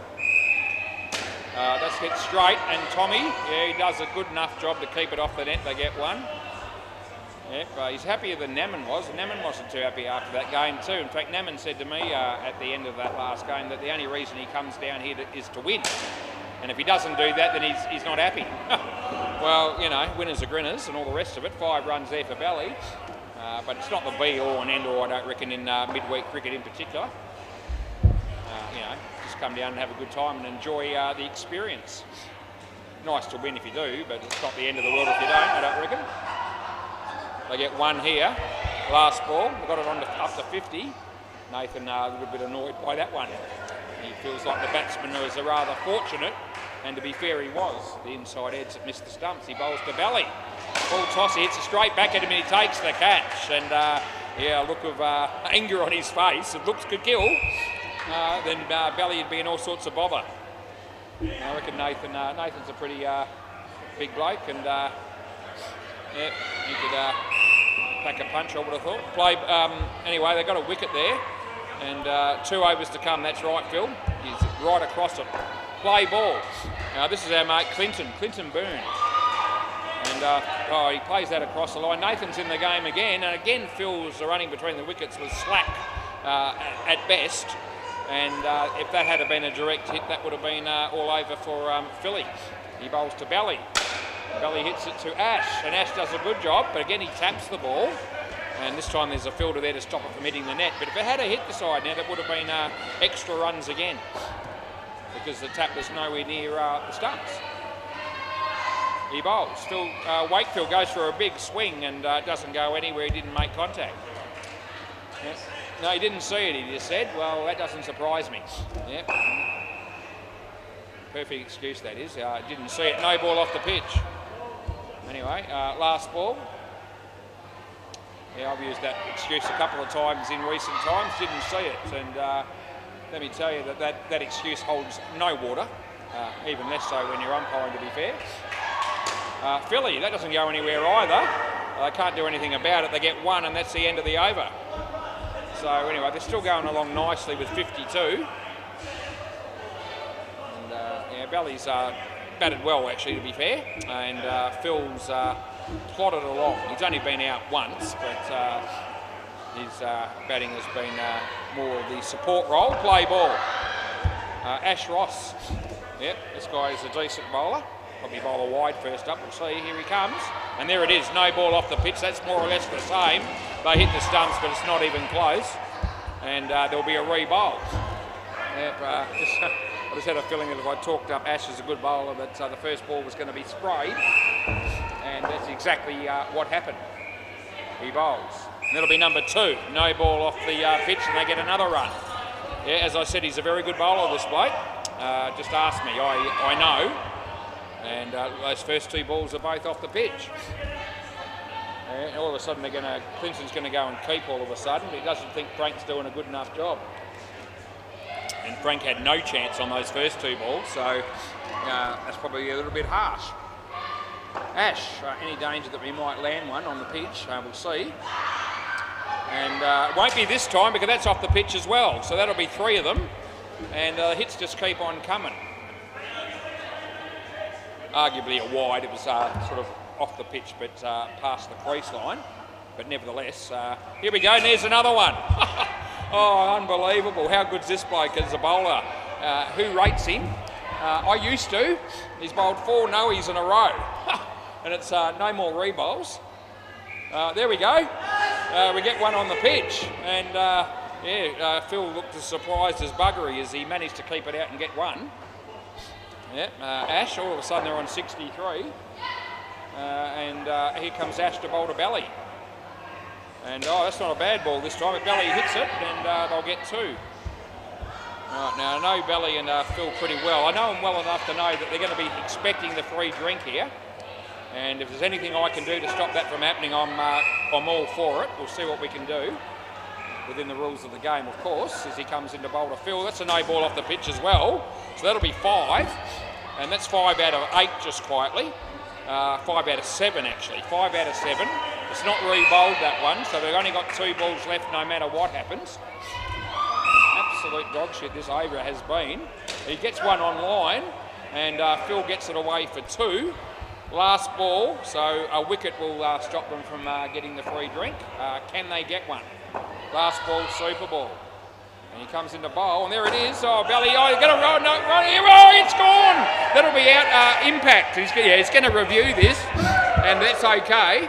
And the bail, I tell you what, the bail didn't come off immediately, I don't reckon, but I reckon the ball hit the stumps before he made it. And I'm very confident this is gone. I'll just save management about $18, I reckon. I don't know how much the drinks cost that these 2 have, but it'll be top shelf for these 2. And here it comes. And well, you can see they've already been hit, but there is a keeper in the way. I'll just double check, but I know this is out. And just in the interest of fair play, we'll bring it up from the bowler's end and see they actually hit the stumps there and hit him again, and he's still short of the line. So there's 100% certainty that that's out. And I knew it was. And all of a sudden that'll be out on the Super Ball. And I don't know why Belly took off for the run, because he hit it straight to the fieldsman. And the only way they were going to miss out on the drink there was to get out on that ball. And I called for that to happen. And I reckon, as I said, I reckon management will give me some credit for that, because I well and truly put the mocker on them. Absolutely gold, that is. Anyway, talking about gold, we've got Hinchy coming out here to bat with Julian Ganjemi. And this should be fun. Play ball. Play. So Frank Elliott. And he comes in to bowl to Hinchy. And yep. Yeah, just the 2 reviews tonight, and we've been on the money. But again, that one was pretty comfortably out. So haven't really been tested with anything that was really all that close so far tonight, to be fair. There's Jules, and the ball hits his leg. How you going, Jules? Yeah, Jules is a great bloke. He just said g'day to me. Looking for the shot on the leg side for 2 here in a minute, he will be, or the wide. It's actually a good ball. It is a good ball. And can't help you there, Jules. Love to help Jules out, but that time I couldn't do it. Third ball. Yep, Phil Wakefield, Nick Bell will be going to the bar to pay for their drink. No ball off the pitch. And that's justice. This will be out if he hits, he misses. All of a sudden, Julian is twice as many runs as Hinchy, as he's on 4 and Hinchy's on 2. Last ball. Frank Elliott, very exciting player Frank Elliott is. He comes in the bowl and Hinchy drives it. No, dead ball. Hit him in the head. Dead ball, that's unfortunate. But there we go, he actually did hit him in the face, and he is okay, but it was hit hard enough to call dead ball, and I did. No one really cares, but as long as Jules is okay, which he is, we're all happy. Play ball. Anyway, that's what we do. That's the rule. And he smacks that, and it's worked out better for him, although I reckon Hinchy might have been gone there. They get 4, and that's the end of the over. So Hinchy just a bit slack with his running there. There's Jules milking it for all it's worth, looking for a little bit of sympathy and support after being hit in the face. Play ball. James Drummond. And Hinchy batting right-handed, and as a result he gets the wide, and even if he had been batting left-handed it would have been a leg side. So winning out on that one irrespective. James. Hinchy hits it pretty well for a right-handed shot, and so I reckon Hinchy's made his ground there, and I reckon they'll get one. And Jules was looking to save the crease, but I reckon he'd left. But anyway.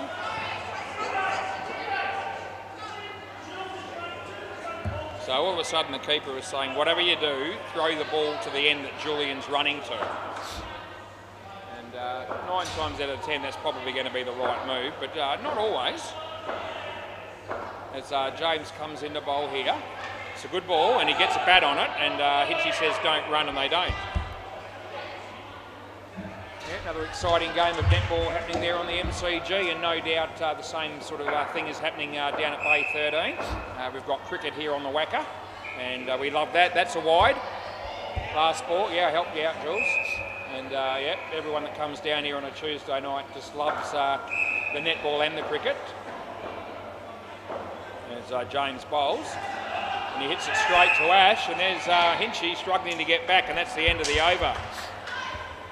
Haven't done any scores on the netball for a bit, so I'll just do a quick one. MCG, good game. Dribble 9, nets and whatever they're called, the rest of their names 7.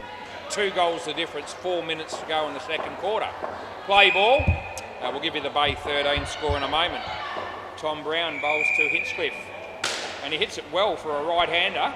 And here we go, oh that would have been good night nurse for Jules, but he's managed to make it. Well, the throw missed the stumps, that's why he's in. Yeah, that's exactly right. So that's probably one of those occasions where they probably should have gone the bowler's end, but the keeper did say, go Jules' end every time. That's a wide. Happy with that, Jules? Yeah. Jules will be happy with that. Yeah, Belly calling for a 7 here. I don't reckon that's likely, although we have seen Jules hit a 7 recently. Off his leg. There'll be no run there, not out, no. Everyone wants to be a comedian, especially the blokes down the back there playing for the Stingrays, looking for the LBW, but no. Here we go, wide more, another wide for Jules. He loves that. That's last ball. Yeah, and I'll tell you what, Jules has actually received 3 wides and a no ball so far, and he hasn't got out yet, so he's scoring in the way that he loves it. Tommy bowls, and yeah, Jules says don't run, and they don't. End of the over. Anyway, Julian almost on the same score as Hinch here, and that's inspiring stuff. We'll go to Bay 13 quickly at the change of an over. Renegades playing the Spice Girls, and the Renegades lead 14-7. A couple of minutes left in the second quarter. There you go, play ball. This is Nathan Tremlett, and he bowls to Hinchy, who hits it on the leg side, and Jules didn't want to go. Hinch wanted him to. They ended up going, and get 3 for 2. Got to say that thank Christ Nathan plays for these dudes, because they haven't won too many games, but they would have even had some worse results had he have not played for them. And he doesn't play every week. That wasn't far away from the leg stump, that one. Good ball. Jules' shoes come off, and we'll have to see if he can put it back on himself, because I don't reckon he does that all that off. There you go, he's done it. It's good work, Jules. Yep, so he put his shoe on all by himself, and that's very good to see. I thought he might have been calling, due to call from assistance there. Oh, the throw from Clint, he didn't get the ball cleanly in his glove, and couldn't get the throw away quick enough. And Julian Gangemi picks up 2 balls as Hinch is on strike. And hits it in front of him. Jules, yep, they get through for 1, last ball. So just having a look there, it looks like, I reckon Rishi will be batting with Anthony Campbell, so there's that to look forward to. Lucky young devil is Rishi. That's a good ball again, and that's the end of the over. So Nathan's got 1 for 9, and this pair have 27 after 4. And although they're not smacking them everywhere, they haven't lost a wicket, so things are going all right for them. Clinton, play ball. As he bowls, and Hinchy plays a nice drive. And don't forget he's a left-hander by nature, but he's batting right-handed for the majority of this innings. And you can see that Hinchy's playing this game at the moment as if his life depends on it. So winning this game to him would be a crucial thing. Julian. And again, that beats the leg stump. It doesn't miss it by much. So as good as we've been to Jules, paying 4 extras for him, he's actually also had about 3 or 4 balls that have just missed the leg stump. And obviously we couldn't help him in those instances. He gets bat on that. He was trying to hit that through the leg side, which is his favourite shot. It actually got an outside edge, as it turned out, or a bit of a leading edge. And he got 2 runs on the offside. Clint Hinchcliffe. Yeah, that'll be a no ball off the pitch. He'll take it. Last ball. There he's rehearsing his forward defensive shots there off his legs as a right-hander batsman. Still has a reasonably good-looking technique for a right-hander here. And he played that shot quite nicely. And here comes the throw. He's well and truly short, but they missed the stumps, and that's the end of the over. Anyway, 34 for this pair. They've got 1 over to go. Yeah. And Ash Ross, he better bowl better in this over than he did in his first, because he bowled 5 no balls off the pitch. Play ball out of 9 deliveries. So please do better here. He comes in to bowl to Hinch. And it is better. And they'll get no run. So that was a good ball, actually. It was right on the money. Yeah, Ash Ross. Yeah, he bowls to Hinchy. Leg side, so there's another one. Re-bowl. Oh, you don't want it. Okay, so he doesn't want it. So that's very generous of Hinchy there. Ash bowls. Full toss. He hits it well. He'll pick up 2. Couple of balls. No, he doesn't want it, he said. Hinch didn't want it, so he was the man on strike, mate. Anyway, he's bowling to Julian Ganjemi here. And Jules plays a nice shot on the offside. And he needs to get going. Oh, I reckon he might have been just gone there. Anyway, he lives to fight another day. Last ball, Super Ball. And they've been wanting to run Julian out in this partnership, and they haven't been able to do it at all. There you go. And there's Hinchy, and that'll be no run, end of the over. So they get through that partnership, and I can't believe what I'm seeing, but there actually was not a wicket lost at all in the whole partnership. So how good did that work out for the Deadrock team? Even though Deadrock's not here. At least not currently. Right, Anthony Campbell coming out to bat, and yeah, there'll be a lot of people that'll be tuned in now, even more so. We know what an absolute star this bloke is, and we've got Rishi batting with him. Nowhere near quite as in the same realm as Anthony, but nevertheless a decent player in his own right. And there's Anthony Campbell just giving Rishi a bit of advice, I reckon, before this innings starts, or before this partnership starts. And I hope he was listening, because anything Anthony's got to say is worth its weight in gold. Play ball.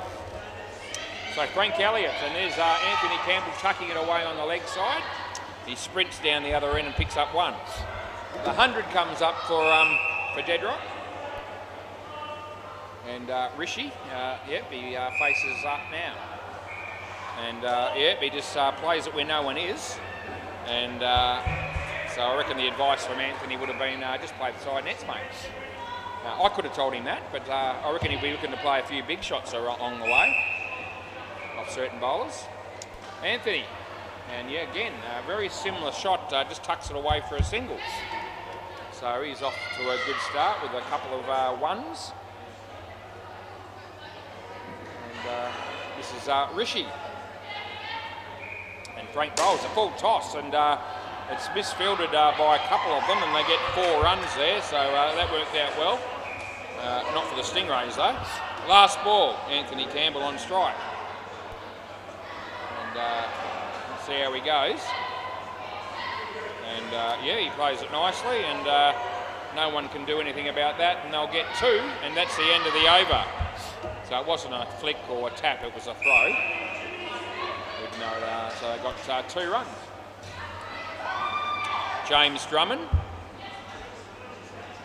Play ball. And he's going to be bowling to Anthony Campbell, who needs no introduction. And hits his leg. Oh, I reckon it's just out. And what do you want to do? So the review's coming, and it is tight, but I reckon that he's hit the stumps before he's made it, only by a little bit. That's how I saw this, and we will see whether we get this one right or not. We'll make sure the ball hits the stumps to start with. Oh, geez, not going to be much in it. So hit there. Oh, geez, it's in between frames probably. We'll just check one more angle just to see if it changes things. Yeah, I reckon it might be between frames. Let's have a look there. Or did it hit there? So I'm just seeing if there's... I'm looking at the bowler's end camera to see if it hits the stumps on impact a frame earlier than I thought it might have. And I'm just seeing if that is the case. It might not be. Oh, gee, I reckon it might have hit the stump there. Yeah, no, but it's actually hit him. Here we go. So I'm just bringing it up from the old bowler's end camera, and I reckon the owners will confirm this. It actually hit the stump there. So the question is, where's the bat? And the bat is short, I reckon. Yep. I reckon the bat's short of the line just, or on the line at best. So I reckon it's out. And it's a technicality, but I reckon it's there. So if you go with the keeper's end, I reckon it's probably between frames. But I used the old bowler's end camera, and I reckon there was impact on the stumps a frame earlier than we saw from the keeper's end, even though the bowl had not come off. And I showed it to them, and I reckon I had a bit of support with that decision. And anyway, if I hopes he does check it, I'm sure he'll come out and let me know. But I'm very confident we ended up going the right way. And they would have been lucky to get away with the batting team because if we didn't have that other camera, because it was between frames and probably would have been out anyway, even though we wouldn't have been able to pay it on that basis alone. He smacks it in the top net, and James drops the catch, and they get 1. Last ball. And in case Hopes is on the phone, which he might be, that review happened at around about 7:43 and 14 seconds, if he gets a chance to see it. That'll be a wide, and that's the end of the over. Yeah, it still counts because they weren't running. Here we go again, with the keeper saying, why is that counted? It was actually a little bit earlier than 7:43. That was when I, so it was 7:42 and 45 seconds. Yeah, so it hit that stump there, you can tell. All right, bit unlucky for the batting team, but they won't care. Play ball. Right, we move on, and Tommy bowls to Rishi, and he hits it on the offside, and Clinton is there. And they get a couple of runs. Who's bowling here? This will be our mate Tom Brown. Yep, and that's a pretty common surname, Brown. So is Campbell, and that'll be out. I saw it, and that'll be. Well, you want to review? You want to review? Well, this is definitely. Well, I'll tell you what, he wasn't. So Anthony, yeah, it's all right. No, everyone's entitled to their opinion, eh? Yeah, Anthony thought he was in, and Rishi reckons he's in. And does everybody think it's in at this end? Everybody? So everybody up this end reckons this is in. Nathan knows it's not. Yeah, well, let me tell you what, anyway, it's not going to be in. And here we go, there's Tommy. And it's good night, nurse. So, yeah, don't tell me that it's definitely in, boys, because... Yeah, that's right. Everyone's wrong except me and Nathan. There you go. So 2 of us knew what was going on. The other 8 had no clue. Anyway, the result is now no reviews left. Now, that's what that means. Anyway, Anthony decides to show me a thing or two by batting out of his crease. I reckon he got back just. And that's relatively tight too. But I think he got back, yeah. But Anthony coming out of his crease there to face that ball. as he likes to. This time he's batting in his crease. And Tommy comes in and bowls, and that beats the bat, and there'll be no run. Third ball coming up. Yep, we knew we had Rishi down the other end. Out of his crease by a metre. Third ball. He bowls. He hits it nicely. They pick up 2, and that's the end of the over. Oh, well, we must be up to about 4 or so reviews for the night now, and we still haven't managed to get any wrong, which is comforting. Looking to sustain that if I possibly can. Play ball. And there's Nathan next side, so there's no doubt about that. Anyway, they've fought back a little bit here in this partnership, have the Stingrays. They've still got a very good score though, the Dead Rock team, and may get a little bit higher. Anthony Campbell played that nicely, and he gets 2 runs for it.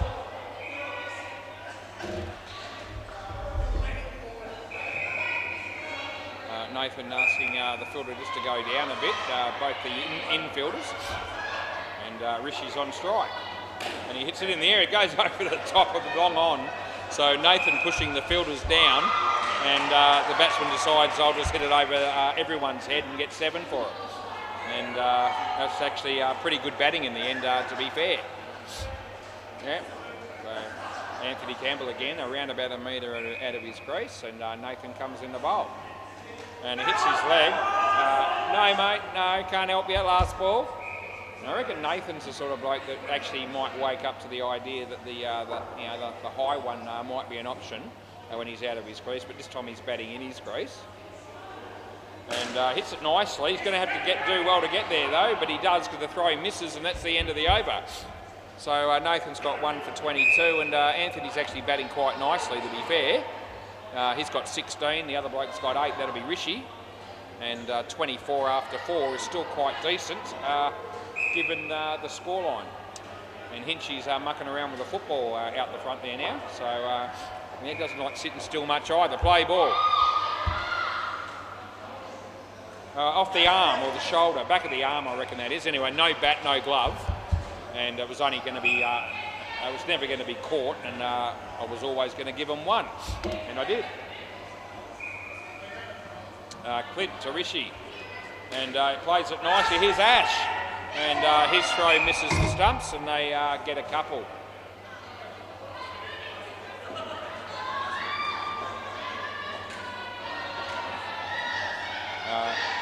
This is Clinton bowling to Anthony Campbell. In the air. Oh, Nathan, and he takes it and rolls over and makes it look an absolutely spectacular effort. And anyway, his momentum carried him forward there. He sort of had to roll over on that occasion. It was a very nice catch, and that's right, Anthony Campbell just got out caught. Rishi in the air, this is a chance of a run out. Oh, it would have been gone, they all know. And 2 runs is the result, last ball. Anyway, someone doing some stretching exercises there on the MCG in the netball. I hope they're all right. I don't think it's an injury. Anyway, last ball. Anthony Campbell, about a metre out of his crease, he comes in the bowl, and he hits the ball there, not very far, and they miss out on an easy run out, and they get 1, and that's the end of the over. Yep, 25 after 5. Yep. And yep, the ball, they've retrieved the ball. They are retrieving the ball. Anyway, 124, decent total. We've got another over to go. And Ash Ross, we just have no idea what we're going to get here. 5 no balls in the first over. Play ball. 1 wide in his second over. And play. So he's going to be bowling to Anthony. Not a bad ball, not a bad shot. Not bad fielding either. No run though, so there you go. Anthony facing Ash. And he gets an edge. And yeah, Rishi does well to get back in his crease down the other end, so that's good work. There was certainly no run. Third ball, they've got to find a way to do something. He decides to bat outside his crease again. Ash comes in. No ball, not a no ball, correction, just 2 runs. I got carried away with the excitement, so I corrected my call very early. because obviously I saw how high it was, but he was out of his crease, and obviously that's not a no ball. Anyway, we can change our call if we do it pretty much immediately, which is what I did. I knew it wasn't a no ball. Bump ball, that is, and there's Nathan. He fumbles it, unfortunately for him. They get 3. Last ball, Super Ball. 129 with 1 ball to go. And he comes in to bowl to Anthony. That's a good ball, hits his leg, and that'll be the over. Thanks, James. I'll grab the ball. And they end up with 129. That pair got 30. That's decent. Both batters got 15. That's decent. Oh, man, sorry. I'll give you this one and we'll just come down and get it. I'll get it.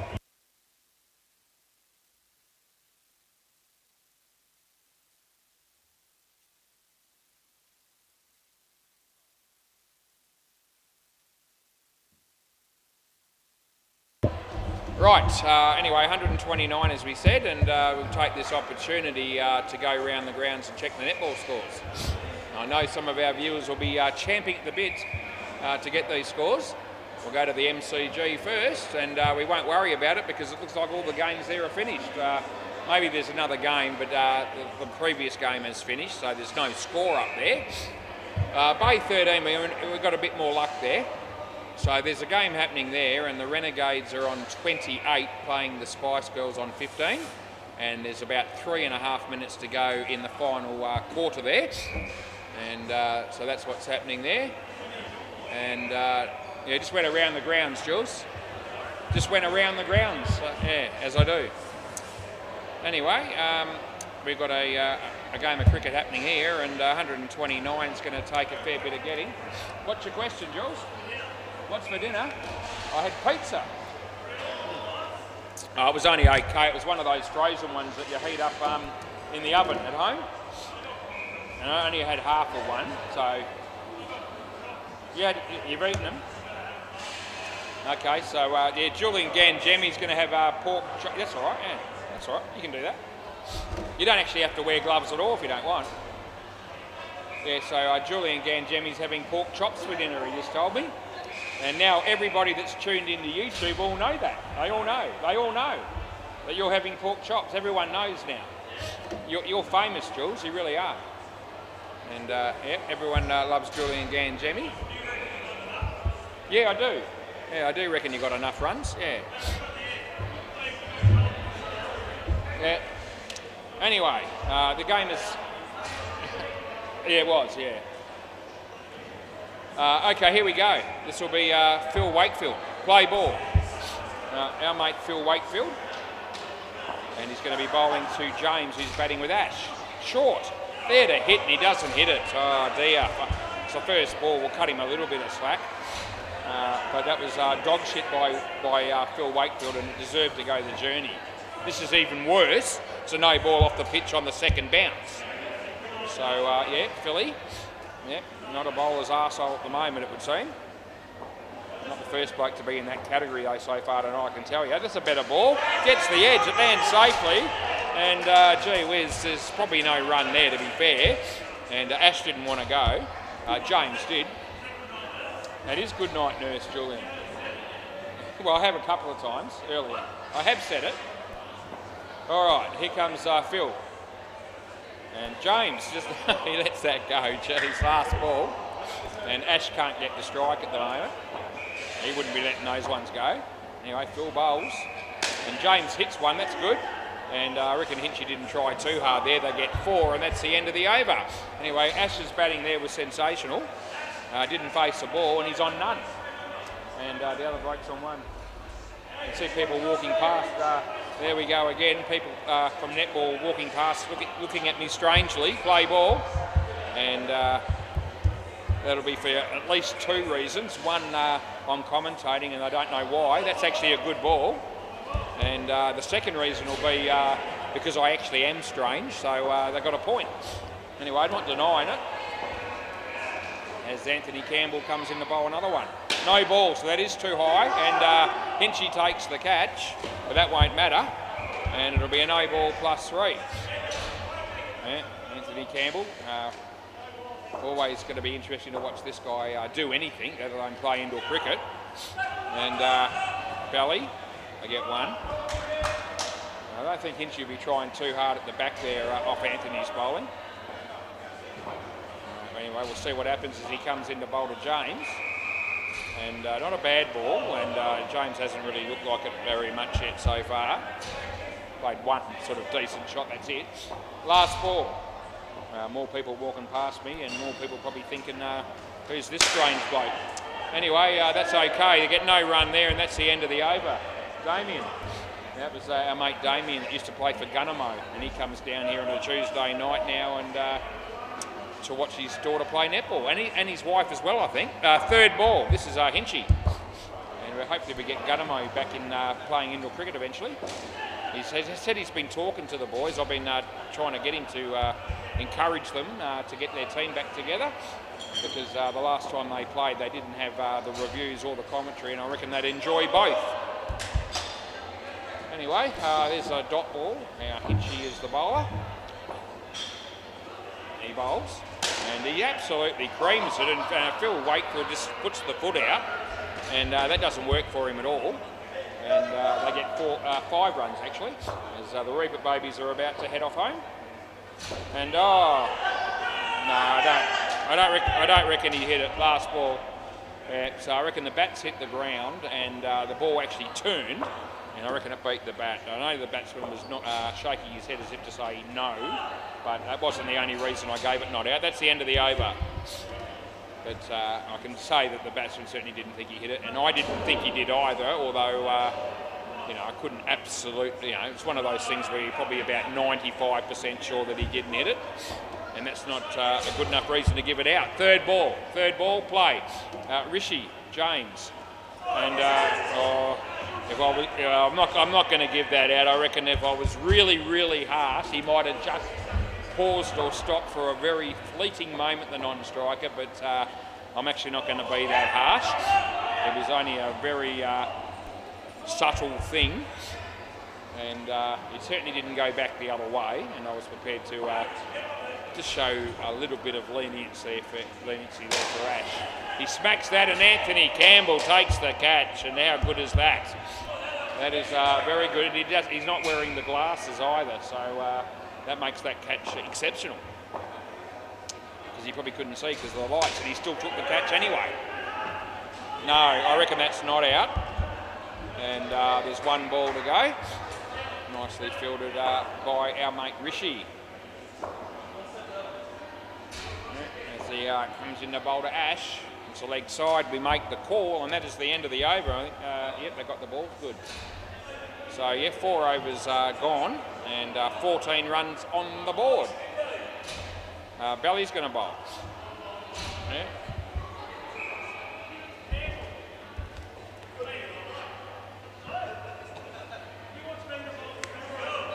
Yeah, I know. Play ball. So I think they're going to make Julian bowl the over that has the sweeper ball in it. And he hates that, but everyone else loves it. Tell you what, Belly, gee whiz, have you ever seen, it's like somebody just ripped his heart out. I mean, he's absolutely smoked that. It's still going, and Belly doesn't like getting hit for a 7, no one does. But that was hit for a 7 with interest by James. And anyway, we'll see what ball we get from Belly this time. I reckon this will be, there'll be a lot more effort going to this ball. And there it is, and it's short, and he's actually going to get caught. So he gets his own back there on the batsman by picking up a wicket. Belly to James. He whacks that. Gee whiz, it's the second 7 in the over, and Belly won't like that, but everyone else will. Everyone else, including all his teammates. Don't go anywhere yet. There's another ball. Another ball. Yep, last ball. Yep, so even his teammates will think that's goal, as will everyone in the office, even if it's only Hopesy. But anyone that's tuning in would have loved that. That's the end of the over. Belly's got 1 for 13. And, yeah, 2 7s. Absolutely smoked by James. And that's right, that's what the crowd comes to see, and we all saw it. Julian the Shalonga. He's going to be bowling. And yeah, they've set him up here. He doesn't like bowling the super ball, but he's going to have to. He doesn't like having to bowl re-bowls either, and he'll have to do that too. We'll see how it goes for him. Play ball. So he comes in the bowl to Ash, and Ash hits it on the leg side, and there's Phil Wakefield, and they get a couple. See if Hinchy tries hard down the back there off Julian's bowling. He might make a bit of an effort against Julian's bowling. That's a good ball. And yeah, the batsman let that go. And I mean, he's just creamed belly for 2 sevens. And he gets a pie like that and just watches it go by. Go figure. He comes in the bowl here. And this time he's going to have a go at it, but he only gets a toe of the bat to it. And he would have been run out as well, but the throw missed the stumps. They get one. It's good fielding by Belly. Yeah. And yeah, I reckon we got the Ants and the Hooters next up. Who might be our next go. No ball off the pitch, and there's Hinchy. And yeah, Hinchy didn't try at all there. No ball +5, that'll be re-bowled as well. Yeah, the Ants and the Hooters, and I reckon see you next Tuesday. I'll be playing their game on the MCG against the Oddballs. And I don't know who will be umpiring that. That's 2 runs, last ball, super ball. I thought it might be Deadrock before I rocked up here, but he hasn't shown up to play this game, so it may not be him. And it could be one of many possibilities. They get 4 runs there, and it's the end of the over. Yeah, so I'm not too sure who it'll be, but they would have had to have gotten somebody to come in to do just the one game, and so that puts many people in the possibility category.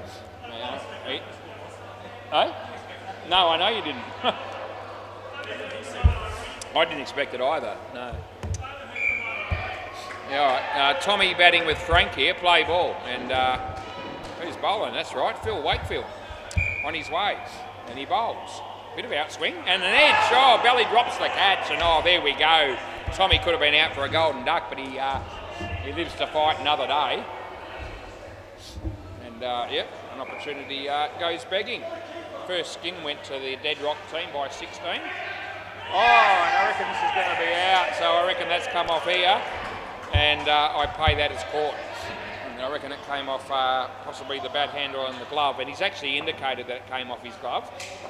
So, yeah, and the glove was sort of on the bat handle. So, as I said, I called that as off the glove or bat handle, and Tommy confirmed it. And a couple runs there, would have been out. Oh, yeah, it will be out. Yeah, the bails ended up coming off. So, you want to... Well, if it hits the base and the bail comes off. All right. So you want me to review? You want me to review? No. Okay. I'll review it. So I reckon this is out because it's got to be impact on the stumps. The bails ended up coming off. So the batting team here is suggesting that it's not hit the stumps at all, and yet the bail came off. So we'll see what we get from the review, but you know, I reckon this will be out on impact. So it hasn't hit yet, but I reckon it's going to. Yeah, it hit the stump and then deflected away. So it's definitely hit that stump, and where is the bat? It's short. I'll show it to you again. I'll show it to... Yeah, I know it came off afterwards. That rule's about 3 months old now.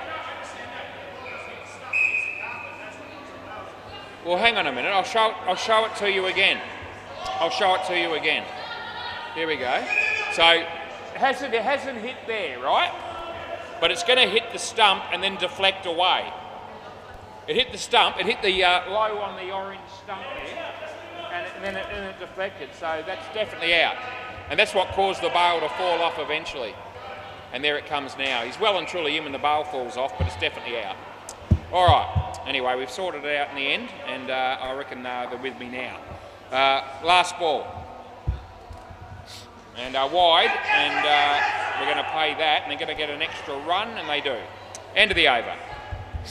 So I think Nathan's argument there was he was saying the ball didn't actually hit the stump, it hit the carpet. Well, it actually hit the stump, but not all that easy for him to see from where he is probably. But nevertheless, it definitely hit the stump and deflected off, and the bail fell off several frames later. Play ball. Ever seen the impact rule come into play? That was a great example of it. And he did understand the impact rule, so he wasn't querying that. He just didn't think the ball actually hit the stumps at all. Anyway, it's okay, and we move on. I can assure you that we didn't rob them in any way, shape or form in the end. And 1 run. Right, so anyway, Anthony Campbell's bowling, of course, and very exciting to see him come in to bowl right arm over the wicket to Tom. And Tom says, yep, I can handle that. I can just hit it on the leg side for 2, and he does.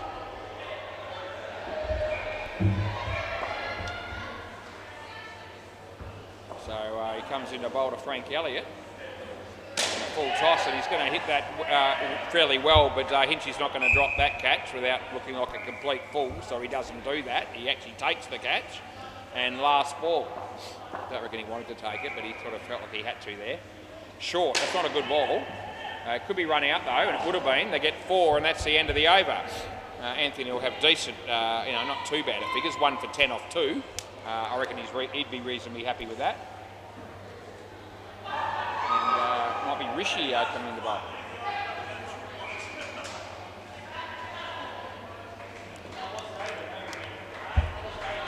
Right, so Rishi's going to bowl, play ball. And he's bowling to a bloke that we know very well. His name's Tom Brown. And he smacks it, and there's Hinchy. And it was hit pretty hard, and Hinchy doesn't like stopping the balls that are hit hard at him in indoor cricket. He probably has a different attitude when he's playing outdoor. Or if he's playing Super League, he'd have a different attitude again, or Big Bash. But in the midweek games, I reckon doesn't want to injure his spinning finger. Nicely struck by Frank Elliott. There's Hinchy again. And again, would have been good night nurse if he hit the stumps, but he missed. Would have been out, that's right, Jules. Jules is across it, he knows what's in and out most of the time. And that beats the bat. There'll be no run there. Last ball. They got 45 on the board. 130 still a long way off as he comes in the bowl. And that one lands in front of him, and that's the end of the over. Yep, so there you go. Yep, we've got a new game starting of netball there at the moment on the MCG, and it's very even. 3 goals to 2. Neddy S versus Artico. Play ball. This is our 3rd ball, and Hinchy's clean ripped the batsman. And so that means Frank Elliott is on his way there. As Hinchy comes in to bowl to Frank again, and that sort of comes off possibly the arm. Anyway, it went wide of the keeper, and they got through for a single.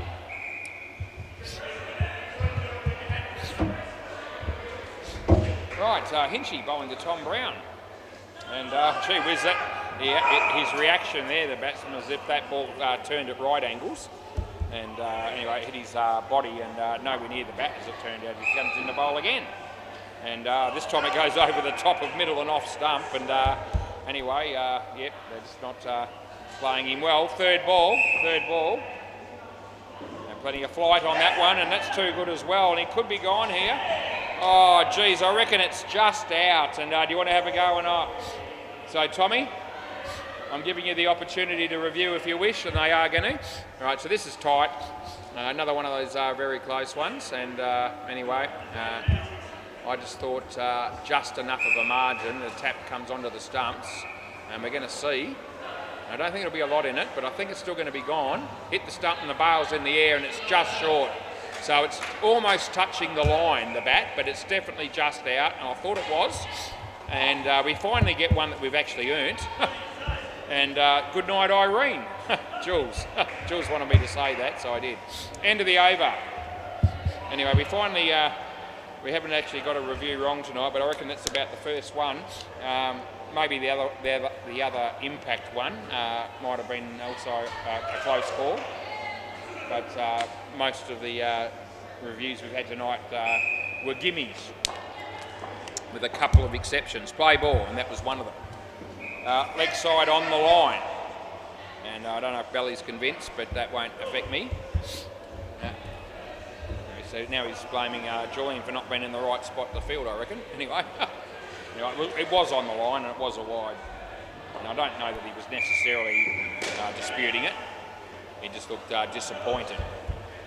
Anyway, no need to be too worried. You got the game pretty much in hand at the moment, it would seem.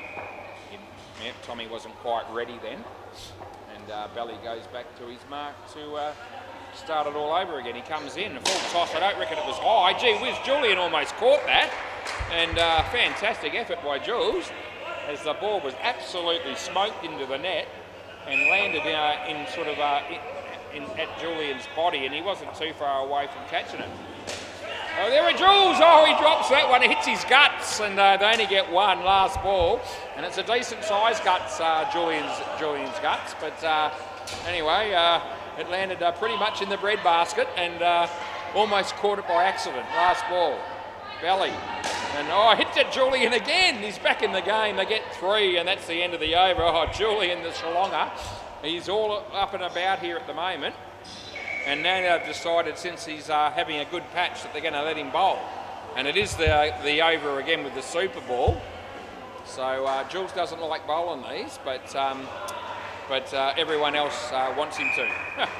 Myself included, as he comes in to bowl, play ball. Oh, Julian Ganjemi. And it's not a good ball, this one. Oh, Tommy, what are you doing, son? Oh, he had a chance for the leg side re-bowl. Instead, he hit the ball, didn't go anywhere, and they got nothing. Oh, Jesus. Pissed away a guaranteed 2 for nothing. As he comes in to bowl again. This is a better ball for Jules, and Tommy hits it nicely. Here's Rishi. And I reckon that Tommy probably would have just made it, although it would have been tight. Anyway, Jules is coming in to bowl here to Frank. And they've got no reviews left, unfortunately, for the Stingrays. And as they've had a couple of close ones go against them with the reviews. And that was 4 runs. Good shot by Frank Elliott.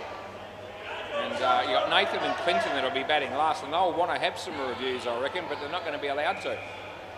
Anyway, that'll be a no ball off the pitch on the second bounce. And we'll re-bowl that because that's the sort of generous people we are down here at SEMA Sports in Balcatta.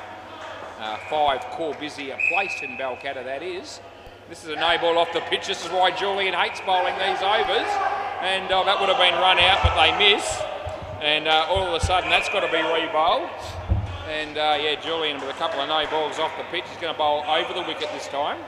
And he comes in. This is on target. It's a big, good one. Oh, no. Oh, Belly. And Julian Ganjemi punches the air as if to say, how good's my bowling? It's bloody good, isn't it, was? And anyway, Frank can't believe what's happened there, but he's been out caught. I think he's blaming it on the lights. There'll be some other reason. And no ball off the pitch. It bounces twice. The throw comes in. Oh, Jesus, Frank, that's out as well. Anyway, you get another ball. You get another ball. So we'll give him another ball there because it was a no ball off the pitch, so it gets re-bowled. No ball, so re-bowl. It was a no ball.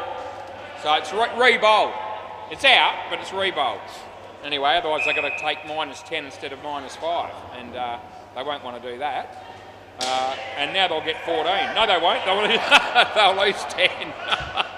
So they would have been better off taking the single wicket as it turned out, but they were never going to do that. And all of a sudden, Julian's going to love bowling the last over because he's picked up 4 wickets for 7. And everybody can see the humour in that, and Jules is included. Oh, gee. So that partnership only got -5, and Julian ends up with 3 wickets off the last 2 balls. One of those balls is off the pitch, so where is the justice, they say? There isn't any.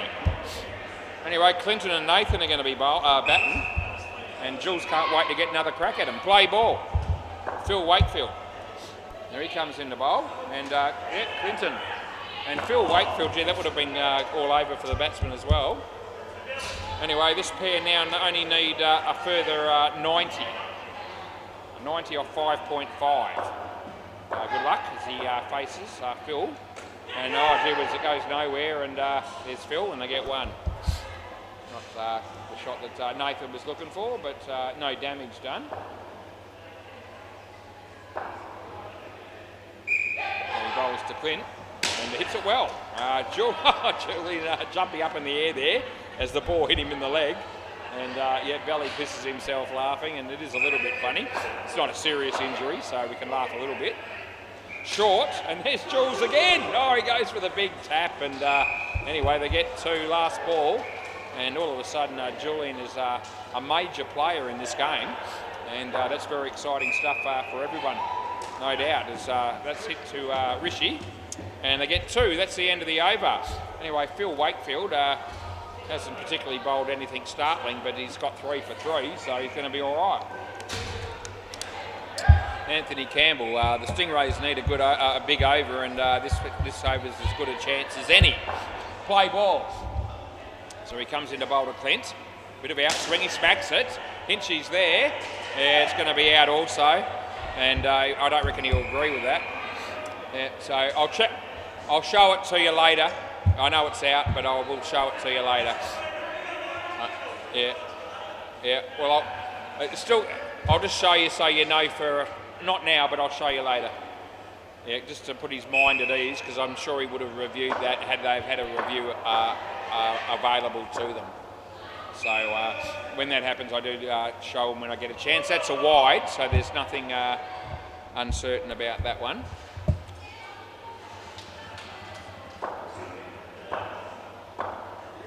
Probably hit the stumps there, but you can't tell. That'll be 1.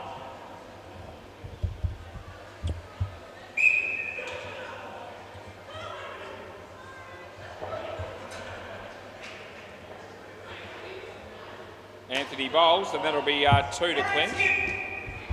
Last ball.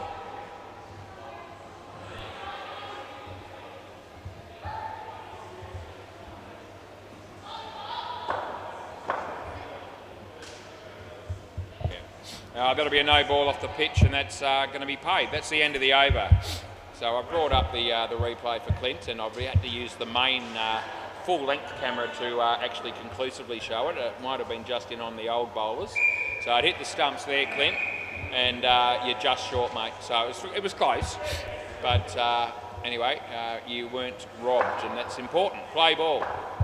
We try to avoid robbing people as best we can. That'll be out also, and this one's not close. This is actually well out, and I reckon he'll know. Yeah. Anyway, they've got no reviews left, but we still try to show them the close ones if they want to see him, if they think they might have been hard done by. Hit straight to Anthony Campbell, and yep, they get 1.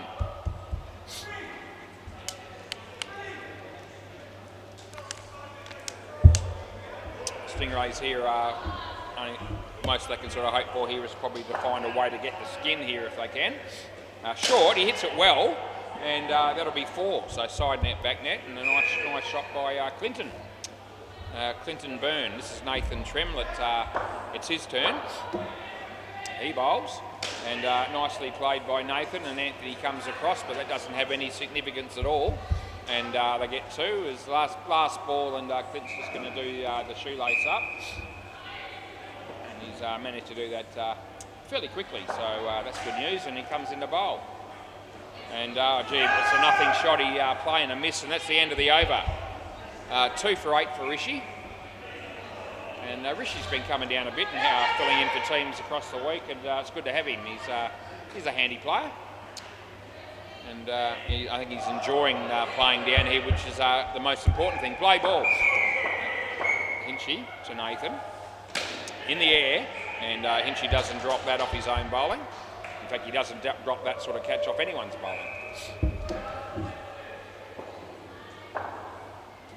He bowls, and yeah, that's an edge, and it actually splits the gap perfectly, right between Belly and Phil Wakefield. So couldn't have been any better place, that. Lucky shot, but anyway, you take it. And he bowls, and it's a good piece of bowling, and it's just beaten the bat, and they'll get nothing. Well done by Hinchy there. Just rolling the arm over more or less, but he's getting a bit of turn, bowling offies as it turns. Yeah, a bit of turn again. A little bit short of a length, that one, and so Nathan was able to hit it for 2 on the offside. There's 1 ball to go. Chris Sellers here and has most of the ants, if not all of them. In fact, I think they all are. And Rishi, he's in the game, and that would have been good night nurse, but he missed, and they get 3, and that's the end of the over. And Hinchy's picked up 3 for -2. He's actually a leg spin bowler for those people that don't know him, and that should be no one. Everyone should know Hinchy. Well, yeah, technically yes. Anyway, Bally's going to bowl. I think most of the Hooter boys are here as well. Play ball, and Nick Bell. Bowling to Clinton, and hits it on the offside, and there's Rishi. Oh Jesus Christ! I reckon it's gone too, and I can't review it, but I will check it again because I know you think you're in. Yeah, I'll come back to you. And it was a direct hit again, and again relatively close, and I'll let everyone know what the outcome was. And it hits the body, and they get 1. Yep, play. Gee, maybe another tight one. 2 runs there. And it's going to be another one of those more than one camera jobs.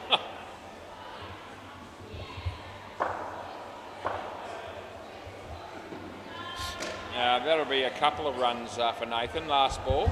So we'll check the full length camera on the other one of Clinton's because it's in on the old bowler's end camera, I can tell you that. No ball, so that's a shocker. And it'll be no ball +4, and that's the end of the over. No ball +4. And there's 1 over to go. It's about there, so it hasn't hit there, I don't reckon. So I need to check the new camera, otherwise I'm in trouble. Anyway, keep playing, Julian. And yeah, play ball. He's bowling the last over of the game. I reckon I'm in trouble on that run out. And he smacks it. And that'll be out. I'm not going to be in trouble there. That's definitely gone. That gives me time just to finish off my check on this other one. It's going to be in. So I actually did rob Clinton on that previous one, I reckon. So there you go. I'll be telling him that in a minute to let him know that he got screwed. That's nothing.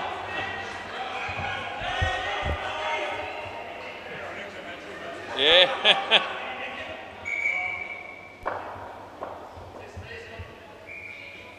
And he hammers it, but Hinchy takes the catch, and it's caught. Hinchcliffe bowled again, Jemmy, and we'll just go with it. Yeah.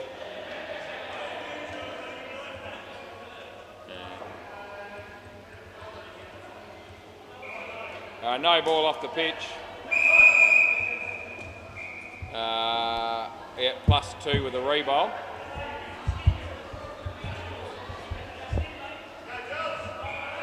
Yeah. And hang on, he's not quite ready.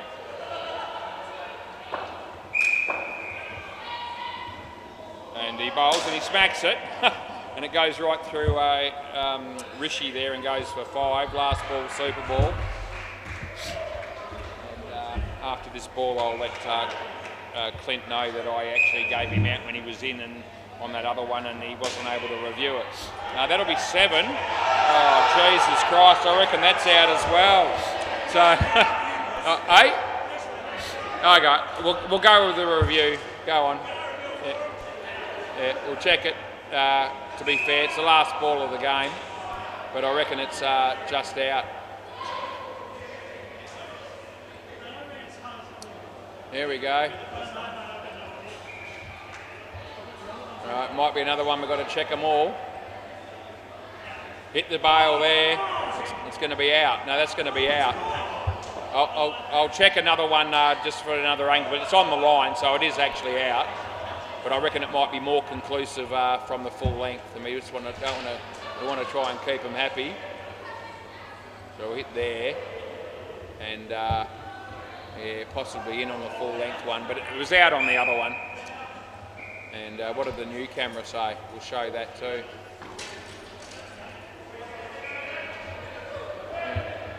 Well, the new one probably in as well. go back to the original one.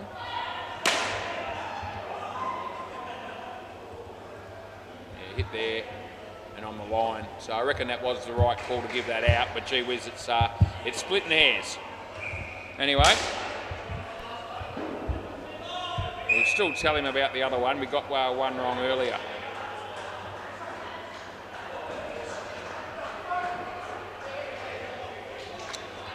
Right, we'll be back shortly to do the next game.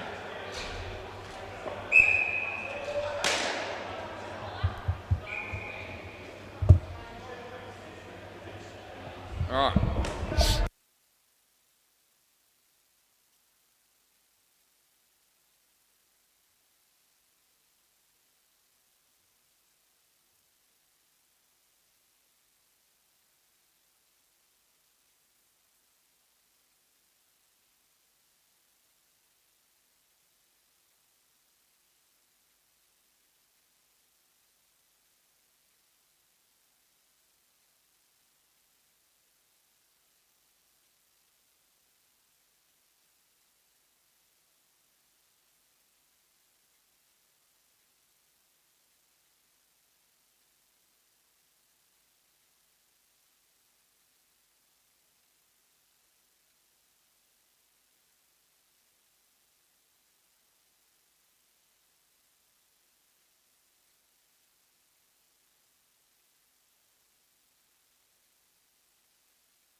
bit of a new look Hooters team tonight, and haven't seen Kim play for a while. There's one other bloke there, I'm not too sure who it is. The others I do know. And just ran into Chris Sell, and yeah, haven't seen him for about 6 weeks apparently, you reckon, and seems like a lot longer. Yeah. Andre's sick apparently, and that's okay. So Spud's just asked me to say hello to Andre. He's not feeling well. He's at home, probably watching, we think. And g'day, Andre. Hope you get better soon, mate, and hopefully you'll be down here playing again shortly. Anyway, I'm sure you'll be barracking for the Hooters. We'll see if it makes a difference. Who's bowling here, Kyle? Coxie. Yep. So I have seen this guy play before, Coxie, and he's in the system. He's ready to go. Play ball. Okay, the Ants are playing the Hooters, and we're on our way.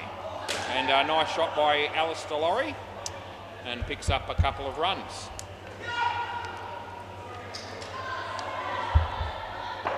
Ben Hamlin is the man on strike here. And yep, you'll see a lot of that from Ben, just hitting the side net for 2. His whole batting repertoire is built on that concept. Over the wicket, the bowler's coming. Yeah, Ben just likes to play the side nets pretty much up the front here, most of the time. It's usually got to be a pretty dog shit of a delivery for him to be teeing off and hitting the back net. You don't see him do it very often. Yep, hangs the bat out there, and it'll be 2 more. There you go, 2 twos. Last ball.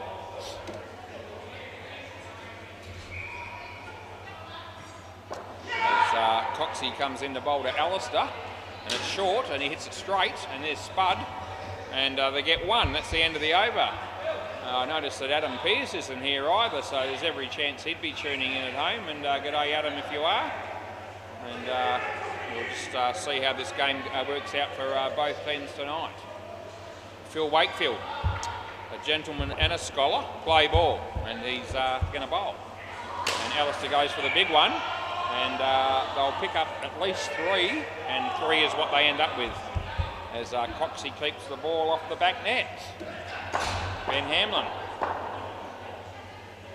And yeah, hits it on the leg side this time. You guessed it, 2 more. Yep. 100% strike rate so far. 3 twos off 3 balls for Ben, as Phil bowls to Alistair. Hits it nicely, and that was Kim there, but he fumbled it, and it went for 4 in the end. And he runs. As Philly bowls to Ben. Oh, gee whiz, it's going to be a 3. And 3 for Ben, and it would have been a tight call on the run out there if that had hit the stumps. It didn't. And we give him 3. Last ball. Philly to Alistair. Hits it nicely, and Kim does a good job to keep it off the net, and they get 1. End of the over. 22 after 2. A good start so far for the Ants is Laurie Botica. He'll be the man that'll be bowling next. And that'll be very exciting. Play ball. So he's going to be bowling right arm around the wicket. Comes into bowl now. And it would have been a leg side. Alistair decided to do it the hard way by hitting it for 2. And same result. The other game will be see you next Tuesday in the oddballs, which will be played on the WACA, on the MCG, sorry, shortly, when the netball's finished. Yeah, Ben just gets 1 there, inspiring stuff. I don't actually know who's going to umpire that game, but I wouldn't be surprised if it might be someone like Hinchy. So I haven't seen anyone else come down here to do the job at this point, that I would think would be in line to do the job. Direct hit there, but he's in. They get 2. Maybe they should give Anthony Campbell a go at umpiring indoor cricket, and I reckon we'd all love to see that. He'd be able to commentate and get some of his own back for a start. 2 runs there for Ben, last ball.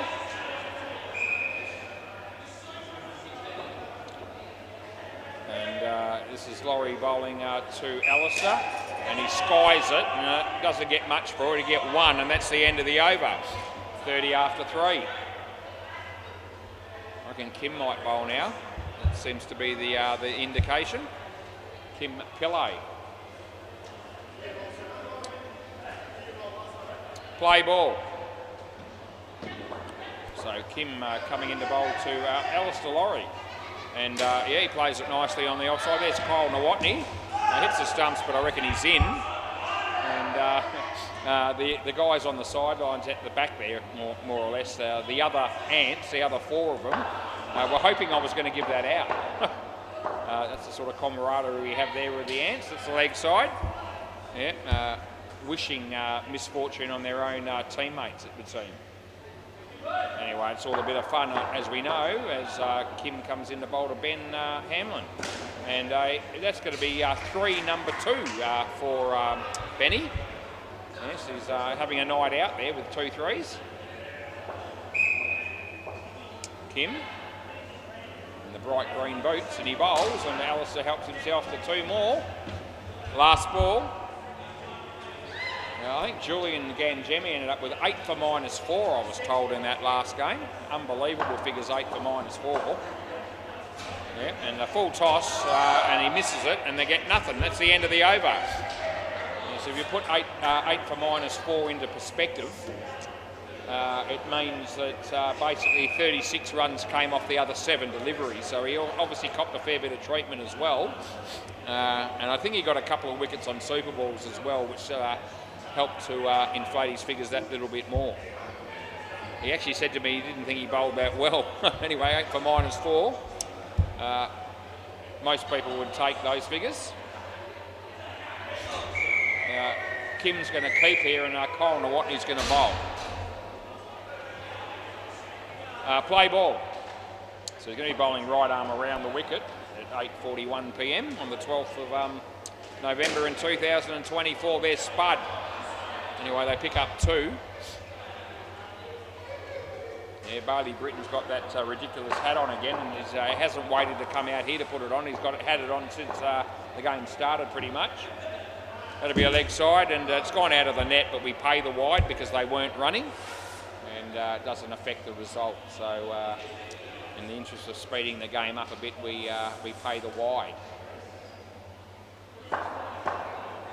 And this is Kyle again bowling to Ben. Ben, yeah, to Spud. A direct hit comes in. So I reckon this is just in, but it's pretty tight. What do you want to do? You want to have a So Laurie says this is gone, and to be fair, it's pretty tight. And I'm not declaring this as an absolute certainty. It was actually more of a too close to call sort of attitude by me there. And looking at it before we get too far in, it's going to be close, and there's going to be nothing in this. It hasn't hit yet. It hits now and he's in. So it's possibly an argument for between frames, maybe, but nevertheless, just in is the result. Right, so they get their 1 run, so not out, yeah. And I'll have another look at that again in a minute and just see if I can leg side there and see whether it was just a case of the technology sort of rather than it being sort of 100% in. But I'll get back to you. Anyway, last ball, so it's certainly tight.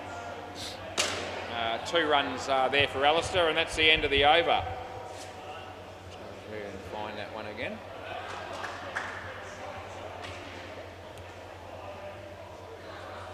Right. So I'm just going to check another camera and see whether or not it would have been any different. Yeah, it was tight, Alistair. Yeah.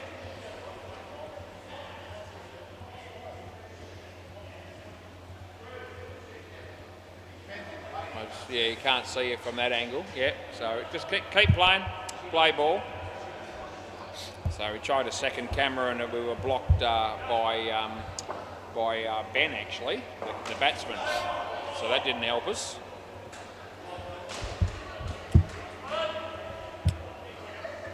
Try camera number 3. And we just got plenty of options. He hits that straight and they get 1.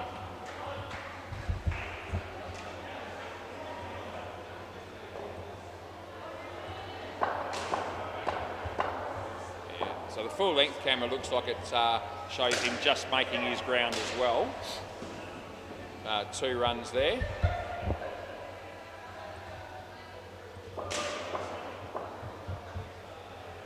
And Spud bowls here. And Alistair hits it nicely on the leg side, and he picks up 2. Last ball, Super Ball.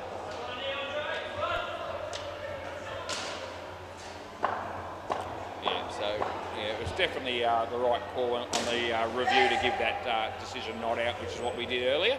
And that's the end of the over. They get 4 runs on the Super Ball. And there you go.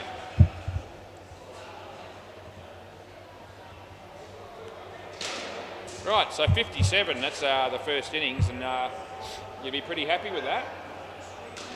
Gee, Anthony Campbell helping out on the MCG there to take one of the netball rings now. So that's unbelievable.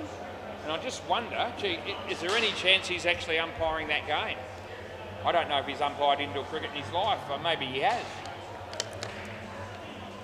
Anyway, whatever happens, he's helped out the staff there by taking down one of the netball rings. So that's a talent in itself, let me tell you. Right, Joel Wolfrey and everybody's favourite, Chris Sells. And he knows, and he's already laughing. There you go. Yeah, and it looks like Cruz is going to umpire that game. Play ball. Yep, so Cruz is going to umpire that game. Maybe Anthony's going to play.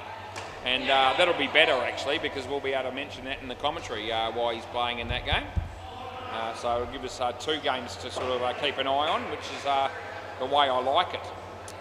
So there's Chris just touching the bail. What did that feel like? Did that feel good? Anyway, he touched the bail, and now he's ready to bat. Yeah, and he goes for the big hit. He's about for a golden duck, and the crowd goes wild, especially me, as he's gone for the big hit over mid-on. He hasn't made contact, and there's Belly at the back there applauding that shot. And that's right, Chris Sell, on your way, son. Golden duck, first ball, and that's what we came to see. As he hits that one better, wouldn't have been hard to improve on that first shot. They get 2. Yeah, Chris Sell, he now looks at his mates as if to say, I'm a pretty good player. Did you see that 2 I just hit? Anyway, they weren't watching that really that closely. They were concentrating on that first one where he got stumped. 2 runs there for Joel Wolfrey. This is Coxie coming in to bowl to Chris Sell. And he goes for the big cover drive. It's not a bad shot, actually. He picks up 2. And that's the end of the over.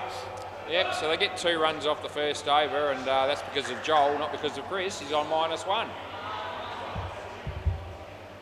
Phil Wakefield. You hurt yourself, did you? How'd you do that? Oh, okay. He now reckons he's hurt himself. Play ball. Here comes Phil Wakefield. And he bowls, and Chris goes for the big shot. And I tell you what, he's going to pick up 7. And they try to run him out, but that didn't work out for him. And all of a sudden, Chris Sell, he looks at his teammates and lets them know just how good he really is. Not unlike him to do something like that. Yeah. What a character is Chris Sell. He's in the top 5,233 people I know, which is saying something, because that'll be out court. You've got to come back and face the next one. Cross back, boys. Yep, so we're going to bring him back here, and we just love that. It's almost a compliment for me to say to him that he's in the top 5,233 people I know. That's because I reckon I know over 100,000 people I reckon I would have met in my lifetime. And I mean that, I really reckon I have. Through umpiring and dancing and so forth over nearly a 40-year period, I reckon I would have come into contact with that many people easy. So if Chris is in the top 5,000 odd, he's doing pretty well, I reckon. There you go. We chuck that in. Anyway, here comes Phil to bowl to Joel Wolfrey. And it beats the bat, and the throw comes in. And they're going to run here. I reckon they're going to get away with it, and they do. 1 run into the over. Yeah, things have just picked up a little bit. What happened now? Well, that's okay. Yep, so now he's complaining because someone threw the ball at him. And, he's just acting like a bit of a fool, but that's all right. Anyway, I reckon he might have pulled a heart muscle or something. That's okay. Play ball. I reckon Chris has done that before. Here comes Kim in the air, and that'll be caught and bowled, and he should come back again, really. So we're going to bring Joel back this time. and hit the ball quite nicely, but straight to the bowler. They took the catch. Anthony Campbell's bowling on the MCG, and they smack it, and they keep it off the back net, and they only get one. Now, the odd balls are going to love playing against Anthony.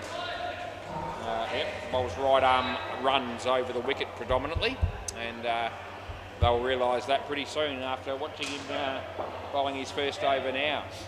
He's playing for Sia next Tuesday, actually. There you go. Oh, Chris Sell, you're going to be caught again, son. On your way. Tell your story, walk and pack your bags, because you're on your way. And it's a tragedy, but I'll get over it as I wipe the tear from my eye, and he comes in the bowl. And it's a no ball, it's a shocker. And one more ball to go. Yeah, no ball. I gave a no ball. What are you talking about? Yeah, anyway, wide or no ball, take your pick. And Alistair was complaining about that, I don't know why. Good ball, and that's the end of the over. Anyway, 2 for 3 for Kim. This pair not going anywhere at the moment, but the little distance that they have travelled has been only because Joel's got 5.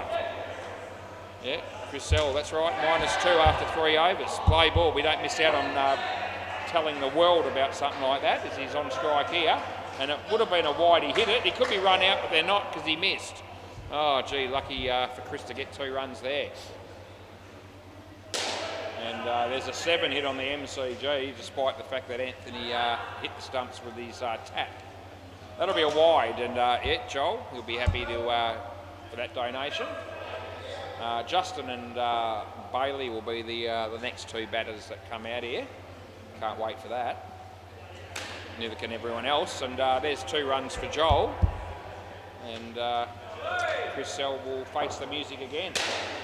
Oh, gee, another 7 there on the MCG, although that'll be run out. And Anthony Campbell again with the fielding. So he ran them out there after it was hit for 7. And Phil Capper was the bowler.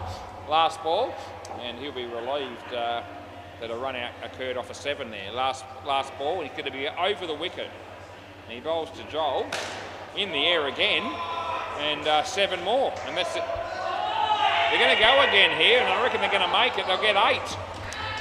And that'll do them. That's the end of the over. So 8 runs there for Joel Wolfrey. And that's right, if you look at the stats there, you can see that Joel scored 17 times as many runs as Chris. That's right, 17 to 1. Very unlucky. Yeah, that's what's up there, yeah. So Chris says, I understand that's the right stats, but he says, why do you have to be like that? And that's because I like being like that. Play ball, and everyone else expects it from me, so we won't change. Anyway, a couple of runs coming up here for Chris. Yeah, so I don't miss out on telling them that, Chris. Yeah, he hit it 2. Congratulations. And he's now on 3. Been out here for just over 4 overs for those 3. And Joel beats the bat. No, the foot moved, but it didn't leave the crease, so I reckon it's in. And Spud just having a bit of a look, thinking about whether or not that should be reviewed, but it shouldn't be. He did drag the foot, but it was always behind the line. And wide ball on the line. Here comes the throw. And Chris Sell had backed up a fair way there, but the throw misses the stumps, and they get there too as Tom Brown is heading back towards his mates, the Stingrays, there with 5 Emu export cans in his hand. So I reckon he's done pretty well to carry that many. Yep, doesn't take too many catches in a game of cricket, does Tommy, but I tell you what, if it was an Emu export, he'd catch that. Anyway, they get a couple of runs here, and they get 2. Yep, end of the over. Yep, so now it's only 7 times as many runs for Joel as it is for Chris, so Chris has made inroads. 21 to 3. The Spudmeister, he's going to be bowling next, our mate Spud. He just loves playing indoor cricket down here at SEMA Sports. I reckon play ball, as most people do. And he bowls to Joel Wolfrey, and he gets an outside edge, and they get 2. 83 on the board here, so the Ants are still doing well, despite the fact that Chris has made bugger all. And he's on strike here, Chris. Oh, it's a Yorker. He keeps it out well in the end, but he'll only get 1 for it. And all of a sudden he screams along to 4. Yep, 84 runs scored, and he's got 4 of them. can't take that away from him at the moment. But we might in a minute, because he could get out in a minute, I reckon. I've got a feeling there could be another wicket coming. And there'll be a lot of people barracking for that, and I'm one of them as he comes in the bowl here. And, Chris in the air, it's wide. I feel he's going to get away with it. They get two. Phil swears, and rightfully so. Last ball, Super Ball. So he'll probably end up with around about 6 runs, I reckon, Chris. And Joel hits Chris. They get 2, and that's the end of the over. Yep, so see you later, boys. Yep, 27 to Joel, 6 for Chris. A well-constructed 6. And anyway, it wasn't his best batting performance, but it hasn't hurt the Ants at all, because they've got 90 runs after 2, and they've got 2 legends of the game coming out here to bat. One of them looks half reasonable, and the other one wears the dog shit hat, so you know which one I mean. And yeah, Bailey Britton and Justin Esky Coleman. A couple of... Yeah. Yeah. Okay, there you go. So I can say hello to Adam Pearce again, because he said hello to me via Bailey. Play ball, and apparently Adam's watching this in Bali at the moment. So g'day mate, I hope you're having a good time. Full toss and Bailey Britton, and he should have been out first ball, but he's not. And there was 2 or 3 of them down there with a chance there, but none of them took advantage of that.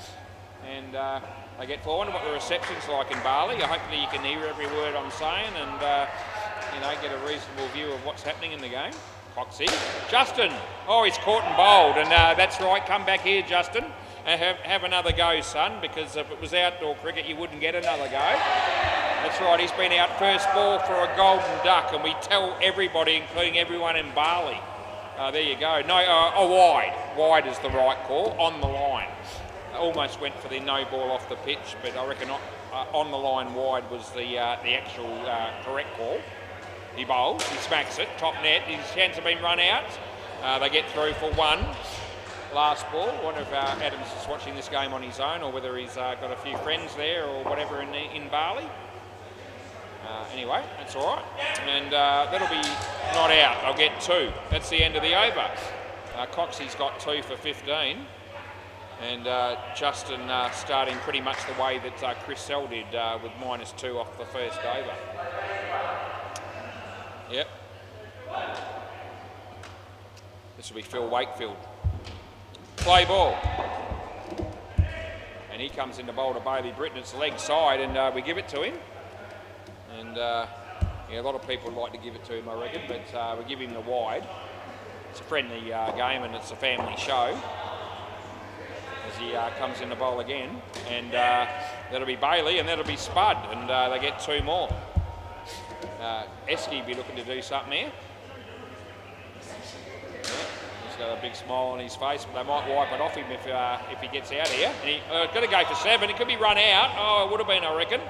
And that was Kim down the back there that had a chance, and went for the flick, but it didn't happen. As Alex Osborne walks through the door, and that's going to be a fantastic experience for anyone that gets in contact with him tonight. That'll be 1 last ball, as he's an exceptionally good bloke, is Alex, and I reckon if you spend any time with him, he'll tell you just how good he reckons he is. Anyway, he's in a long list of many people that feel that way about themselves, I reckon, and that'll be 7 for Esky, and that's the end of the over. Oh, gee whiz, Esky's hit 2 7s in a row, so we got into him early. He was out first ball, and he's decided, I reckon we've inspired him a bit since having a bit of a rip into him, and he's decided that the time has come to actually smack a few boundaries and show us that he's actually got something to offer the team. Anyway, what's the problem there? Kim Pillay, he'll be bowling. Play ball. Esky, 2 7s in a row. What are we going to get from him here? He's got his eye in. Kim comes in the bowl. It's a shocker. It's a leg side, and we make the call. Yep, anyway, the last 2 shots that Justin played went for 7, so one would argue that bowling a wide to this bloke might be a good tactic at the moment. He comes in the bowl, and he doesn't bowl the wide, and he goes for another 7. So there's a lot of merit in that theory of mine. Bowling a wide to Justin at the moment might be the cheaper option, it would seem. Anyway, Kim comes into bowl to Bailey Britton, and the throw comes in, and I actually reckon it's out. So they've gone for the run. I gave it out. You want a review? So the reviews come immediately. I can tell you what, that Alistair Laurie down the back there gave that out as well. So it wasn't just me, but I'm the one who matters. And we'll see whether this is out or not. And I have given it. And we'll go through the process of looking at all the cameras if we have to. And I can see it's already hit the stumps and he's out already, but there is a field half blocking it, so we'll just confirm it, but it looks like it's going to be gone. And we'll just make a certainty of it before we do anything else. So I think it hit before that, but I think that's out anyway. And yes, it is. So the full-length camera confirms it conclusively that he's just out. It's a small margin, it's a frame and possibly on the line. Anyway, out it was. So we get that one right, and Alistair should be an umpire, I reckon, because he got it right as well. He gave it out down the other end. And last ball, and I reckon Justin thought, no way, Jose. But luckily the camera was good to me as he bowls, and he hits it well. And there's Coxie. They pick up 3, and that's the end of the over. Yep. Got 4 cameras to work with these reviews, and only got to find one of the 4 to that shows out to be able to uphold the decision when given out. And camera number 2 did the job as it turned out. Play ball. And it might not have been the only one that would have confirmed that result, but we won't go checking them all because we don't need to. Coxie, gee whiz, he fumbled that and he hits the stumps, which felt a long time too late there. Get the words out was. But yeah, no, if he had done that and taken the ball cleanly, he would have got him, but not before Justin made his ground because he fumbled it. Gee, that little flick there from Spud couldn't have been any further away from hitting the stumps than that.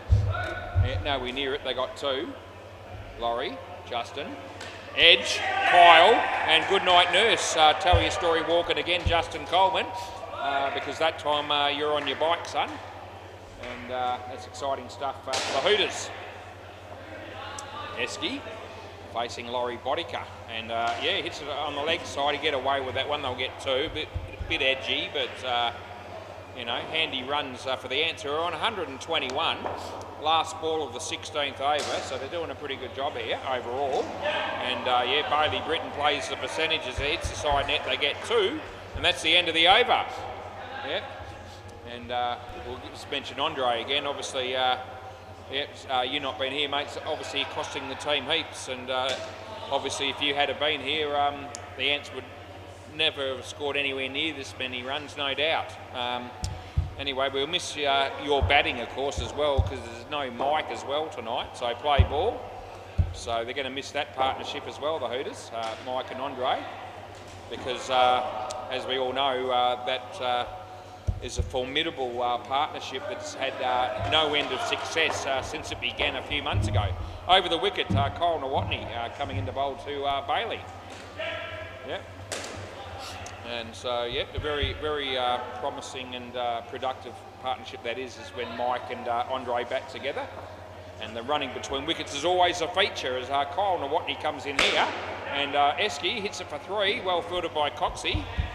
And score moves to 128 as Alistair goes to the bar to buy some drinks, and it's like Emu export cans they are as well.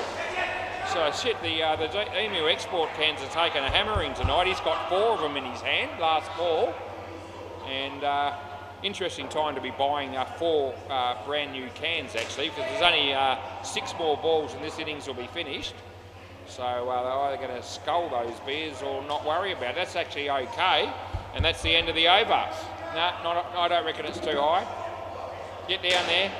It was short, and I didn't think it, even though it was short enough to be a high one, I don't know that it bounced quite high enough. Matter of opinion. Anyway, they're going to be sculling those 4 beers or waiting for them to get warm. They won't get an opportunity. Play ball to drink them before they get out here and field. Oh, that was Coxie. Didn't take it cleanly. And Bailey got through for a single. Bit fortunate as Eski's on strike. Spud, Eski, Laurie, and 2. That's what we get there. Well bowled by Spud. Virtually a Yorker length delivery as he comes in to bowl to Bailey Britton. And he hits it well, but in the air, and Spud takes the catch, and it's good night nurse for Bailey Britton as well. A wicket falls. Still, the score is going nicely in general for the Ants, as Eski might be facing his last ball for this evening. And there's Kyle Nawatney. They get through for 2. Last ball, Super Ball. And it would be an absolute tragedy if Bailey Britton was to get out on the Super Ball. He looks immaculate in that white hat as he's on strike here. And here we go. He's going to be out on the Super Ball. We called it was, and we get it right. And that's gold. As I can see Adam Pearce celebrating in Bali on that one, as his mate Bailey has been given out caught on the Super Ball. And I did predict it, and I reckon Adam would have been barracking for it. And anyway, that means he only got 6 runs out of 30, and that's what we get. So I got 120. It's still a decent score. Thanks, Laurie. Thanks, mate.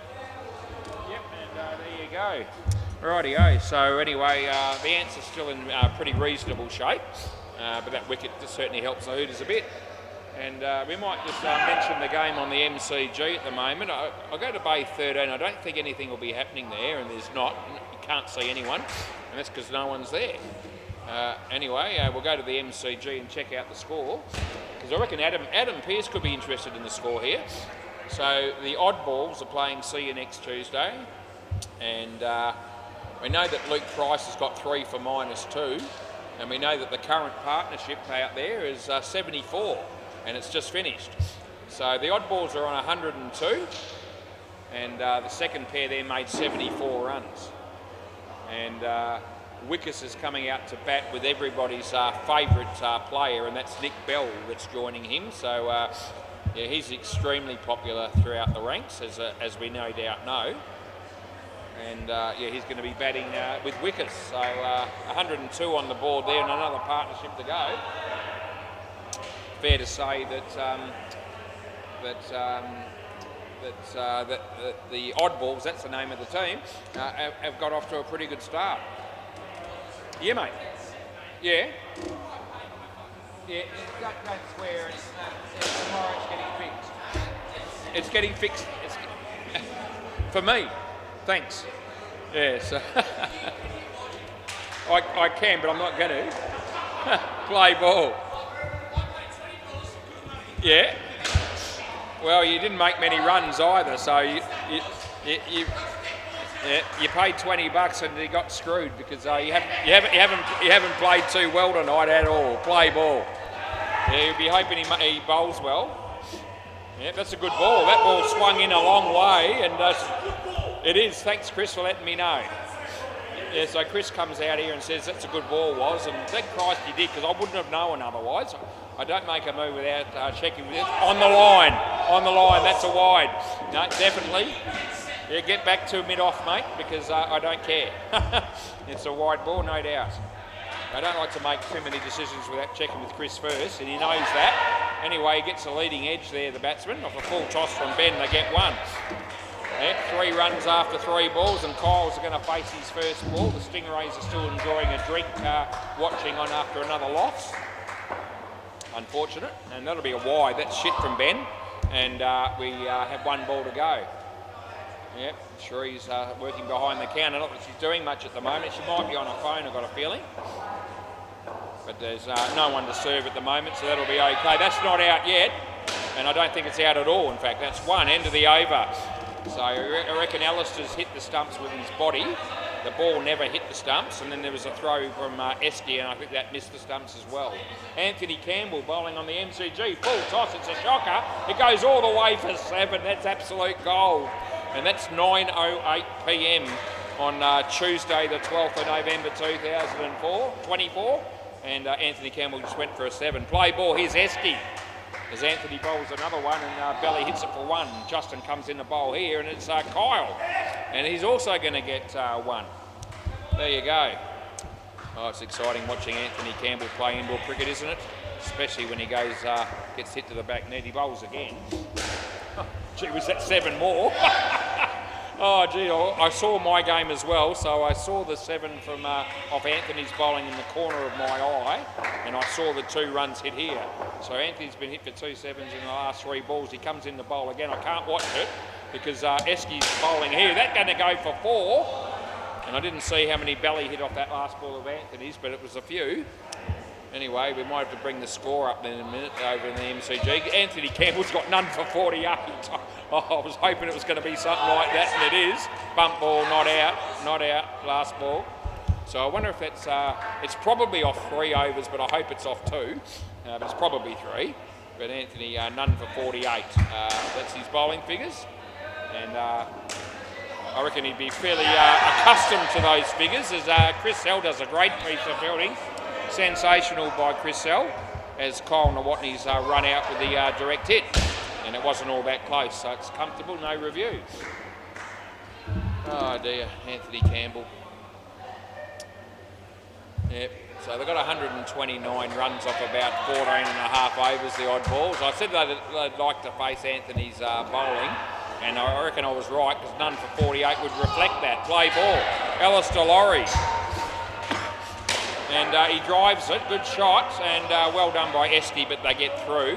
That's Coxie, picking up 4 runs. And the exciting thing about that game on the MCG is, as good as it is that Anthony went for 48, he hasn't actually batted yet. And he might not make any either. So we'll see.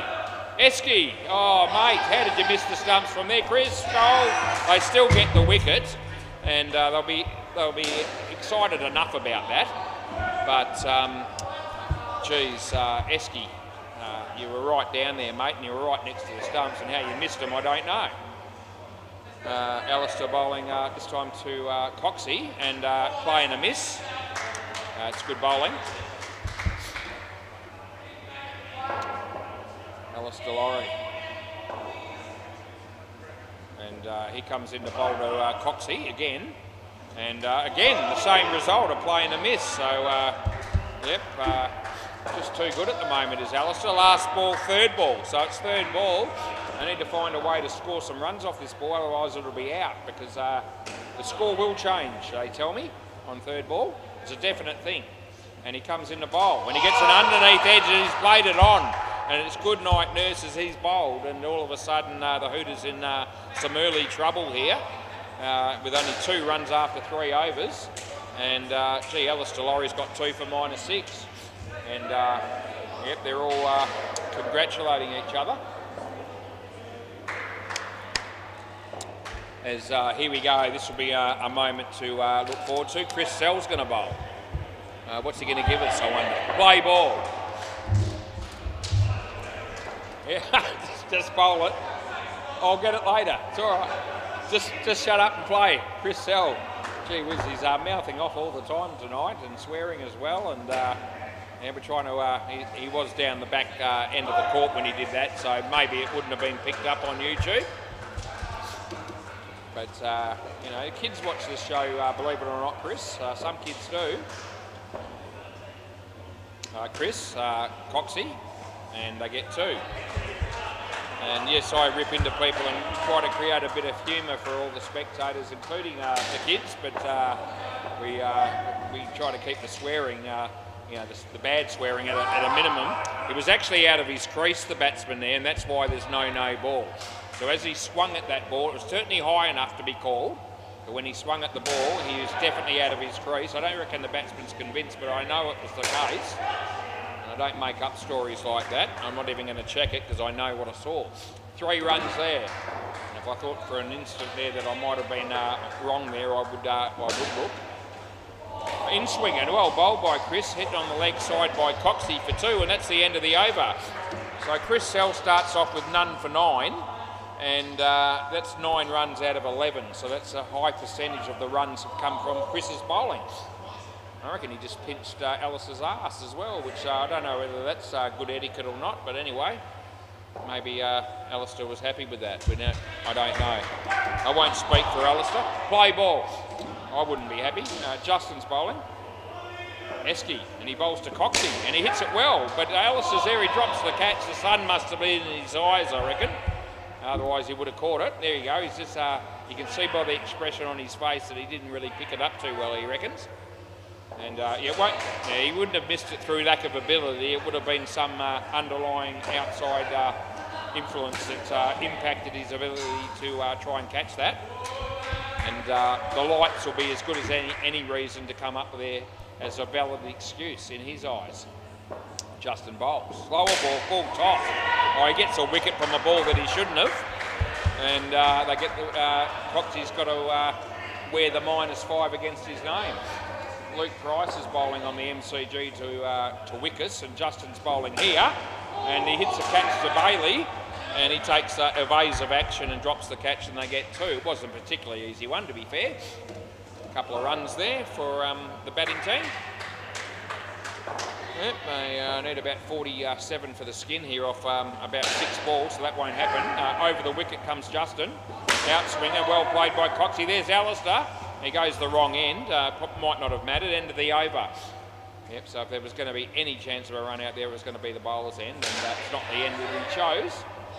And Luke Price drops a catch there, I reckon, on the super ball of the last ball of the innings on the MCG. What did they end up with? I'll see if I can quickly get it. I'll get it in a minute. I'll tell you what the final score was there for odd balls. They made 158 play ball. So that's a pretty decent score. And they're playing See You next Tuesday. And hopefully they will see us next Tuesday and won't be put off by the fact that they've been creamed a bit with their bowling tonight. The batting team has smacked them all about the park. Kyle. Oh, Ben Hamlin makes a bit of a token gesture to try and get a catch there, but the ball bounced just in front of him. They get 2. Alistair Lowry on his way to bowl to Coxie. Slower ball, and he smacks it all the way. And there's Esky, and I reckon he would have had him if he hit the stumps. He missed, and they get 7. So Alistair decided to bowl the slower ball, and the batsman certainly picked it, fair to say, as he whacked it over his head for 7. Almost cost him a wicket though. There's Esky, surely that'll be out, and it will be. Yep, so I'll give it to you, Chris, don't worry. Yep, so here's Chris asking for the wicket there again, and obviously we paid at that time because he was well short. So last ball, super ball here. And he goes for the big shot, doesn't make contact, and that's the end of the over. So they get 19 runs, that partnership, which is probably not going to be enough in the overall scheme of things. But that's what they ended up with. And it's going to leave the last 2 pairs with a big job to do for both of them if they're going to have any chance of winning this game against the Ants. Anyway, we've got Spud and Laurie coming out the bat. And there's no Mike and Andre to bat last, which is going to cost the Hooters big time as well, because they would have been good for 60 or 70 probably. But they're not going to get a chance to bat tonight because they're not here. And Kim is going to bat with Phil Wakefield at the end, so we'll put their names in. And yeah, they won't make 60 or 70, I don't reckon. Play ball, Esky, Justin Coleman, play ball. And he comes in to bowl to Laurie, and Laurie hits it well. And it's ricocheted off Bailey and been caught by Justin. And that's right, Laurie, you're also in that category. Out first ball for a golden duck, so we tell everybody. And that happens to a lot of players down here, and tonight's no exception. Would have been a wide, it hit his foot, hit the net, Chris threw the ball, and they got no run. Yeah, our mate Spud, and at least he didn't get out first ball. Over the wicket is Esky. Very exciting character is Esky, and that's going to be 2, and that's what we pay. Yeah, Ben Hamlin keeping at the moment, and Anthony Campbell around the wicket here. Anthony Campbell's opening the batting with Mike Hancock there on the MCG, so we will keep an eye on that. Gee, how many goes do you want, Bailey? He's fumbled that 17 times, I reckon, and eventually grabbed the ball and thrown it down here in temper. And, yep, absolute piss-poor fielding it was. Anyway, Esky bowling to Spud. And it's short, and he whacks it to top net. That doesn't go very far. The throw comes in. No, you can ask all you like. No chance. No chance. Not out.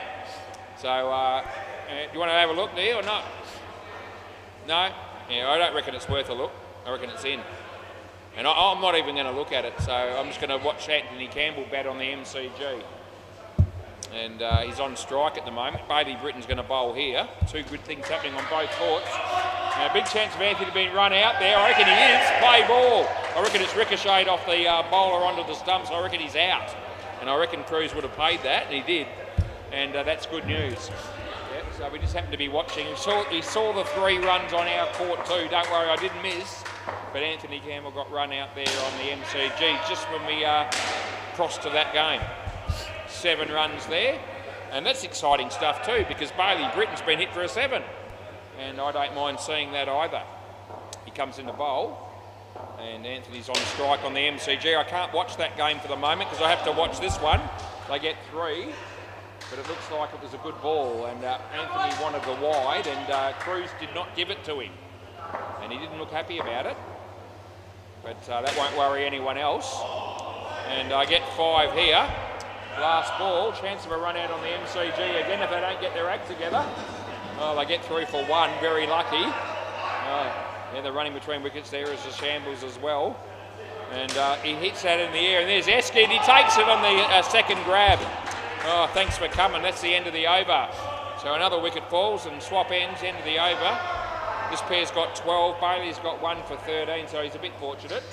And Anthony Campbell hits a 1 on the MCG, and that's very inspiring stuff. Play ball, Joel Wolfrey. This guy's also a bit of a legend. Only a little bit of one. Anyway, he could get a wicket here. Oh, Alistair, what were you doing, son? Yeah, he spilt it.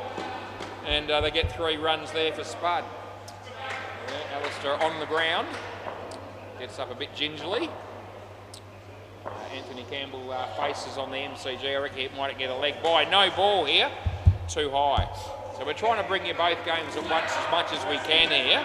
We're trying to do that without making a mistake on my court here, so I don't want to do it at that expense, but I really do want to see what Anthony's up to. Leg side or wide, you can take your pick, or no ball. Yeah, no, but it's no ball then, so that's what I meant to say. So it's either of them. They're saying it hit him. Anyway, it's certainly high enough to be a no ball, so I'm playing it either way. Chriselle, oh yeah, hits the stumps, and that'll be good night nurse. No, it is. Last ball, and that'll be Spud that has to wear that wicket, as Chriselle's pretty excited about hitting the stumps directly. And you can understand that. He's a very excitable character is Chriselle. Last ball. Anyway, Joel Wolfrey's bowling, and Spud's batting, and it's short. It's a shocker. He should go the journey. It does. And they get 7. So that's what it deserved, that's what it got. End of the over. Yeah, shit bowling there by Joel Wolfrey. No other way to describe that. Chris Sell's going to come in and bowl. He'll be looking for it to be good bowling. And it's probably a 50-50 thing here as to whether it'll be good bowling or not. Play ball. Yeah, round the wicket, here he comes. And the first ball's not a bad one. Justin is there, that's Esky. He throws the ball to keep the batsman honest, and they don't get any runs. Oh, I think Anthony Campbell's just been caught, and he's asked the umpire there for the no ball, call for height, and it hasn't been paid. And I actually didn't see it happen, but I know that Anthony thinks it should be. 7 runs there, by the way, off Chris Sell's bowling. That's goal. Spud. Anyway, Anthony got given caught, and he wanted a no ball, and Cruz didn't give it to him. I don't know whether Cruz was right or not, but you'd back him in 9 times out of 10. 4 runs there for Laurie. So I don't know whether he was out of his crease or he just didn't think it was high enough. But anyway, he was given out, and that's all that really matters because it's in the book. Oh, that's another run out on the MCG. It's all happening. This time it's Mike that's been run out. Last ball, it's all happening on the MCG at the moment. I can tell you that they're on 14 and Anthony's got none of them. Yeah, Mike's on 14 and Anthony on 0. 2 runs there. End of the over. And that means that Anthony's stats at the moment would read as a negative contribution of minus 48. Well, they get a dot ball there on the MCG. That's a win. And what's happening here? Someone's going to bowl, and it might be Bailey. What's he doing? He's going to bowl from all the way in the corner as he play ball. So he is. He's going to come in and bowl to Spud. Gee whiz, that's absolute dog shit. It's off the pitch, it bounced twice, and not out, no chance. It's a no ball +4. And Bailey's done some very ordinary things here over the years, but probably none more so than that. That was absolute trash. Anyway, he comes in a bowl around the wicket and try and bowl properly. And this time it's a better ball. It wouldn't have been hard, they get one. The MCG, we're keeping an eye on that as well. Yeah. Not out, Bally bowls a short shocker. And the batters get through for 2. It was Mike Hancock that hit that for 2. So Anthony's Campbell's going to be on strike for the next ball there. As Bailey bowls here, and they get 2. Good timing as Anthony's on strike. He hits it in the air. He could be run out. No, the non-striker holds the crease and it won't be out. There you go. So he dodges a bit of a bullet there. Bailey bowls this full toss. There's Laurie. And it just hits this side of the line, which means it's 2. And there's 1 ball to go in Bailey's over. It's the 11th over of the innings. I tell you what, the Hooters are fighting back here and keeping this game interesting, which is great. Although that's now going to be out, and that ruins it, and that's the end of the over. Yep. So and Bailey gets a wicket as well. So I don't care who's on strike here. So new bowler. Anthony Campbell, a play and a miss there outside the off stump on the MCG. He's facing Ben, and Ben's a good bowler. So the Ben on the MCG, not so much the Ben Hamlin you're going to see here. Ben's not shit, but he's not great. Play ball with his bowling. He's a consistent bowler. He does get a bit of swing there. His fielding's good, and you saw that there. So Laurie picks up a wicket, or he gets out, I mean, and Ben Hamlin picks up the wicket. But the Ben for the oddballs is actually a genuine good bowler. And he's going to be bowling to Anthony Campbell again in a moment. Ben Hamlin bowling to Spud here. Spud hits it in the air. He could be run out here, and he will be. That's good night, nurse. And absolutely, you're gone. What's happening on the MCG? I think they might have scrambled through for a single. And Anthony might not face another ball. So we can only hope that he gets run out at the keeper's end here. Anyway, Ben comes in to bowl to Laurie. Short. He just hits it for 2. There's Chris Sell. He doesn't take it cleanly. And he swears, and they get 2. Right, so we'll find out in a minute where Anthony ended up on 6. Yep, 6 runs out of 34. And that'll mean that he's... no, there's enough foot... No, I reckon not out. Yep, you want to review? Yeah, they're going to review this. I reckon he's in. I reckon he's in. He does move the foot a bit, but I reckon there's enough foot behind the line grounded. So I don't reckon this is out, but we're going to see. Anyway, we'll bring it up now, and here it is. So we start off with his foot grounded behind the line. He moves the foot. It's still behind the line grounded. It still is, and it still is. So it's not out, and we stick with our right call. There was a part of the foot in the air, but not. There was also a part on the ground, and we stick with the call. So last ball, super ball. So not out is the right call. And we'll get back to Anthony Campbell in a minute. We'll do it now. He got 6 runs with the bat, and that means that his overall contribution for that game would have been -42. And I reckon it's his first game he's probably ever played for us. See you next Thursday, and it might be his last. That's the end of the over. Anyway, I don't know if they'll ask him back or not on that performance. But anyway, it was good to see. Right, Ben Hamlin's got 2 for none. And that pair got 34. And they got the skin, the Hooters, so that's good work by them. The last pair, we're looking for a big ask here. They need 68 to get up and win from here. And we know that Kim is certainly capable of hitting a few back nets, but he needs to be able to do that and get the support from Phil Wakefield as well. And whether he gets that support is probably another 50-50 proposition. On his night, Phil does all right, but he can also have ordinary moments. Play ball. Anyway, that's like most players down here. Joel Wolfrey, and the first ball was a play and a miss. No. Gee, Chris Sell just appeals for absolutely everything. Joel Wolfrey, nice shot by Kim. There's Alistair. No, that'll be not out, they get 3. No, definitely not. Probably not, definitely not.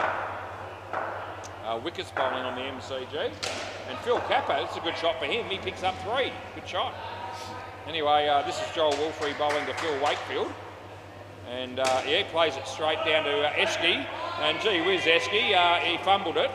And lucky he did as far as the Hooters were concerned. Otherwise Kim would have been struggling to get back, I reckon. Yeah. As Joel Wolfrey comes in the bowl here, and he does. It's a short ball, but it wasn't a very good shot by Phil Wakefield. He shakes his head, but that won't help. And Kim's ended up being run out. So, did the ball go out of the net, did it? Did the ball go out of the net, Bailey? Hang on, Bailey. Time out.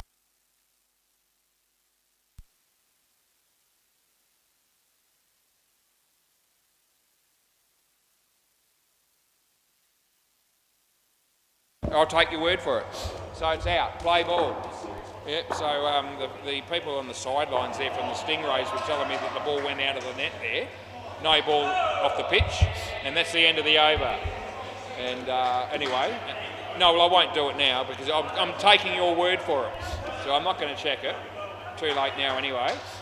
But anyway, the Stingrays were saying that the ball went out of the net, and I asked Bailey wholeheartedly, was that the case? And he said no. So therefore we paid the run out. So I've taken his word for that, and I have no reason to disbelieve him. Play ball. Anyway, wide ball, and we're going to pay that. Could have checked it, but you know, I went with the option of checking with Bailey and took his word for it. Anyway, this is Chris Sell, and Phil needed to step inside that one and let it be a wide, but he didn't do it that way, and therefore the ball's good. Chris Sell bowling again to Phil Wakefield. Phil goes for the big one. Esky's there. Well, hasn't it? So I reckon I'm not playing that as a wicket. I reckon the ball might have hit the box. And I tell you what, when you put the box behind the stumps, it's midweek cricket. We probably don't care too much. But I think the throw actually hit the box, not the stumps. And that's one of the reasons why we don't have equipment on the court when we're playing seriously, like Super League and so forth, because that won't be out either. 3. Last ball, no. So that's one of the reasons we don't allow that, because I mean the throw could actually hit the box and then ricochet onto the stump, so that would be unfair to the batsman. And it could also throw a bit of doubt in the umpire's mind as to whether the ball hits the stumps or whether it hits the box or what have you. Anyway, that's out court Phil Wakefield, and that's the end of the over. Anyway, I'm pretty sure, judging from people's reaction down there, that the throw actually hit the box and not the stumps. But, yeah, it's, as I say, while we don't usually allow safety equipment on the court. Play ball. Ben Hamlin. He'll be bowling, and Phil Wakefield can't wait to face this bloke. And hits it for 2. There's Chris Sell again. Yeah, he's always looking to do something out here, is Chris. And yep, he's always likes to be involved in the game. And it's fair enough. As Kim faces Ben, plays a nice shot. He could be in trouble though. Ben does a nice piece of fielding off his bowling. It misses the stumps, they get 2. They've got it up to 60. 61 off 3.3. Hard to imagine, but we'll just see what happens here as he bowls to Phil. And Phil doesn't make contact with the ball on this occasion.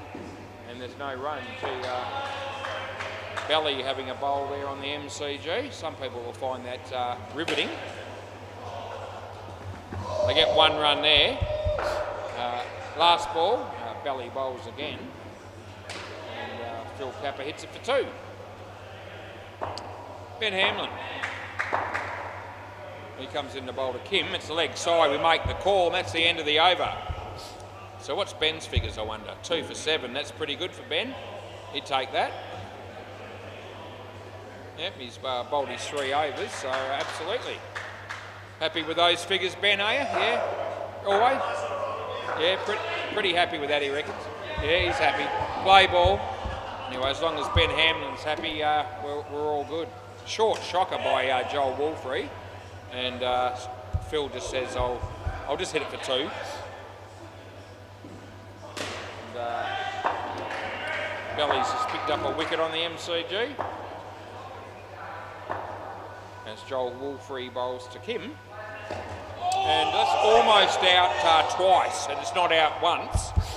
Yep, so almost played it on, and it almost ricocheted off Ben onto the stumps. But neither of those things happened, and they get away with it. He bowls this, it's a short ball, he whacks it, and there's Esky, takes the mark.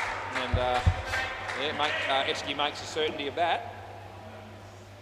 Another wicket there for our mate Joel, as he's about to have another crack at bowling to Phil Wakefield. Hits it straight. Yep, Esky's all over it, but it doesn't matter. They get back and there's no run. No run, no wicket. I reckon there might be a run out on the MCG though, and there is. Last ball of the 16th over coming up here for the Ants, bowling against the Hooters. Joel, and it beats the bat again, and that's the end of the over. And I reckon that's probably the 4th or 5th play and miss by Phil, and that would be about right because he's faced 5 dot balls. So he might have hit one of them maybe, but he didn't get any runs for it. Third ball here, and play. So Bailey Britton's going to bowl. He's got 3 for 6. Someone else has got 3 for 6. Anyway, Bailey's got a wicket there, and he should cross back, but I don't really care if you don't. Either way, it's not going to have any impact on the game at this point, and we may as well give Phil a chance to have another go. He needs all the practice he can get. He's on strike here. He faces Bailey and he hits it in the air. And Bailey was looking for the flicked run out there, but he didn't take it cleanly. And they get 2. As Bailey comes in to bowl to Kim. It's short and he whacks it. And Bailey's reflexes weren't up to stopping that, and they get 5. Yep. Still chewing gum and looking as cool as ever as Bailey Britton. As he comes in to bowl to Phil Wakefield. And Philly hits it for 2, and there's Alistair. 2 more to the total last ball. And the ball goes out of the net, but they had already crossed, so they get the 2 runs. Chris Fry on the MCG facing. And I reckon that was AK that did the bowling. And fielded by Reese, I reckon that was, and they get 2. Bailey Britton bowling to Kim here, and he does. And Kim goes for the big one, and it's actually a catch, but a tough one for Joel Wolfrey. They got 1 run, I reckon that's a good result for the Ants. That's the end of the over. Bailey Britton's got 3 for 24. So a mixed performance by Bailey, you'd probably say, with those figures, because pretty much more than a third of the runs came off his bowling as far as the total score.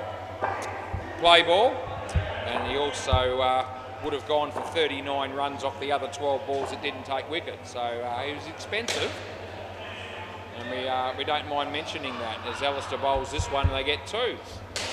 Anyway, this will be the last over of the game, and that'll be out on the MCG. Good fielding by Belly. And an early night for Was tonight. We don't get too many early nights, but we're going to get one tonight. And just the 3 games, but we've been looked after very well down here pretty much forever. Everyone's looked after me well. And we get plenty of work, and we've got Saturday to look forward to as well. So that'll be a big day, the Accountant's Day.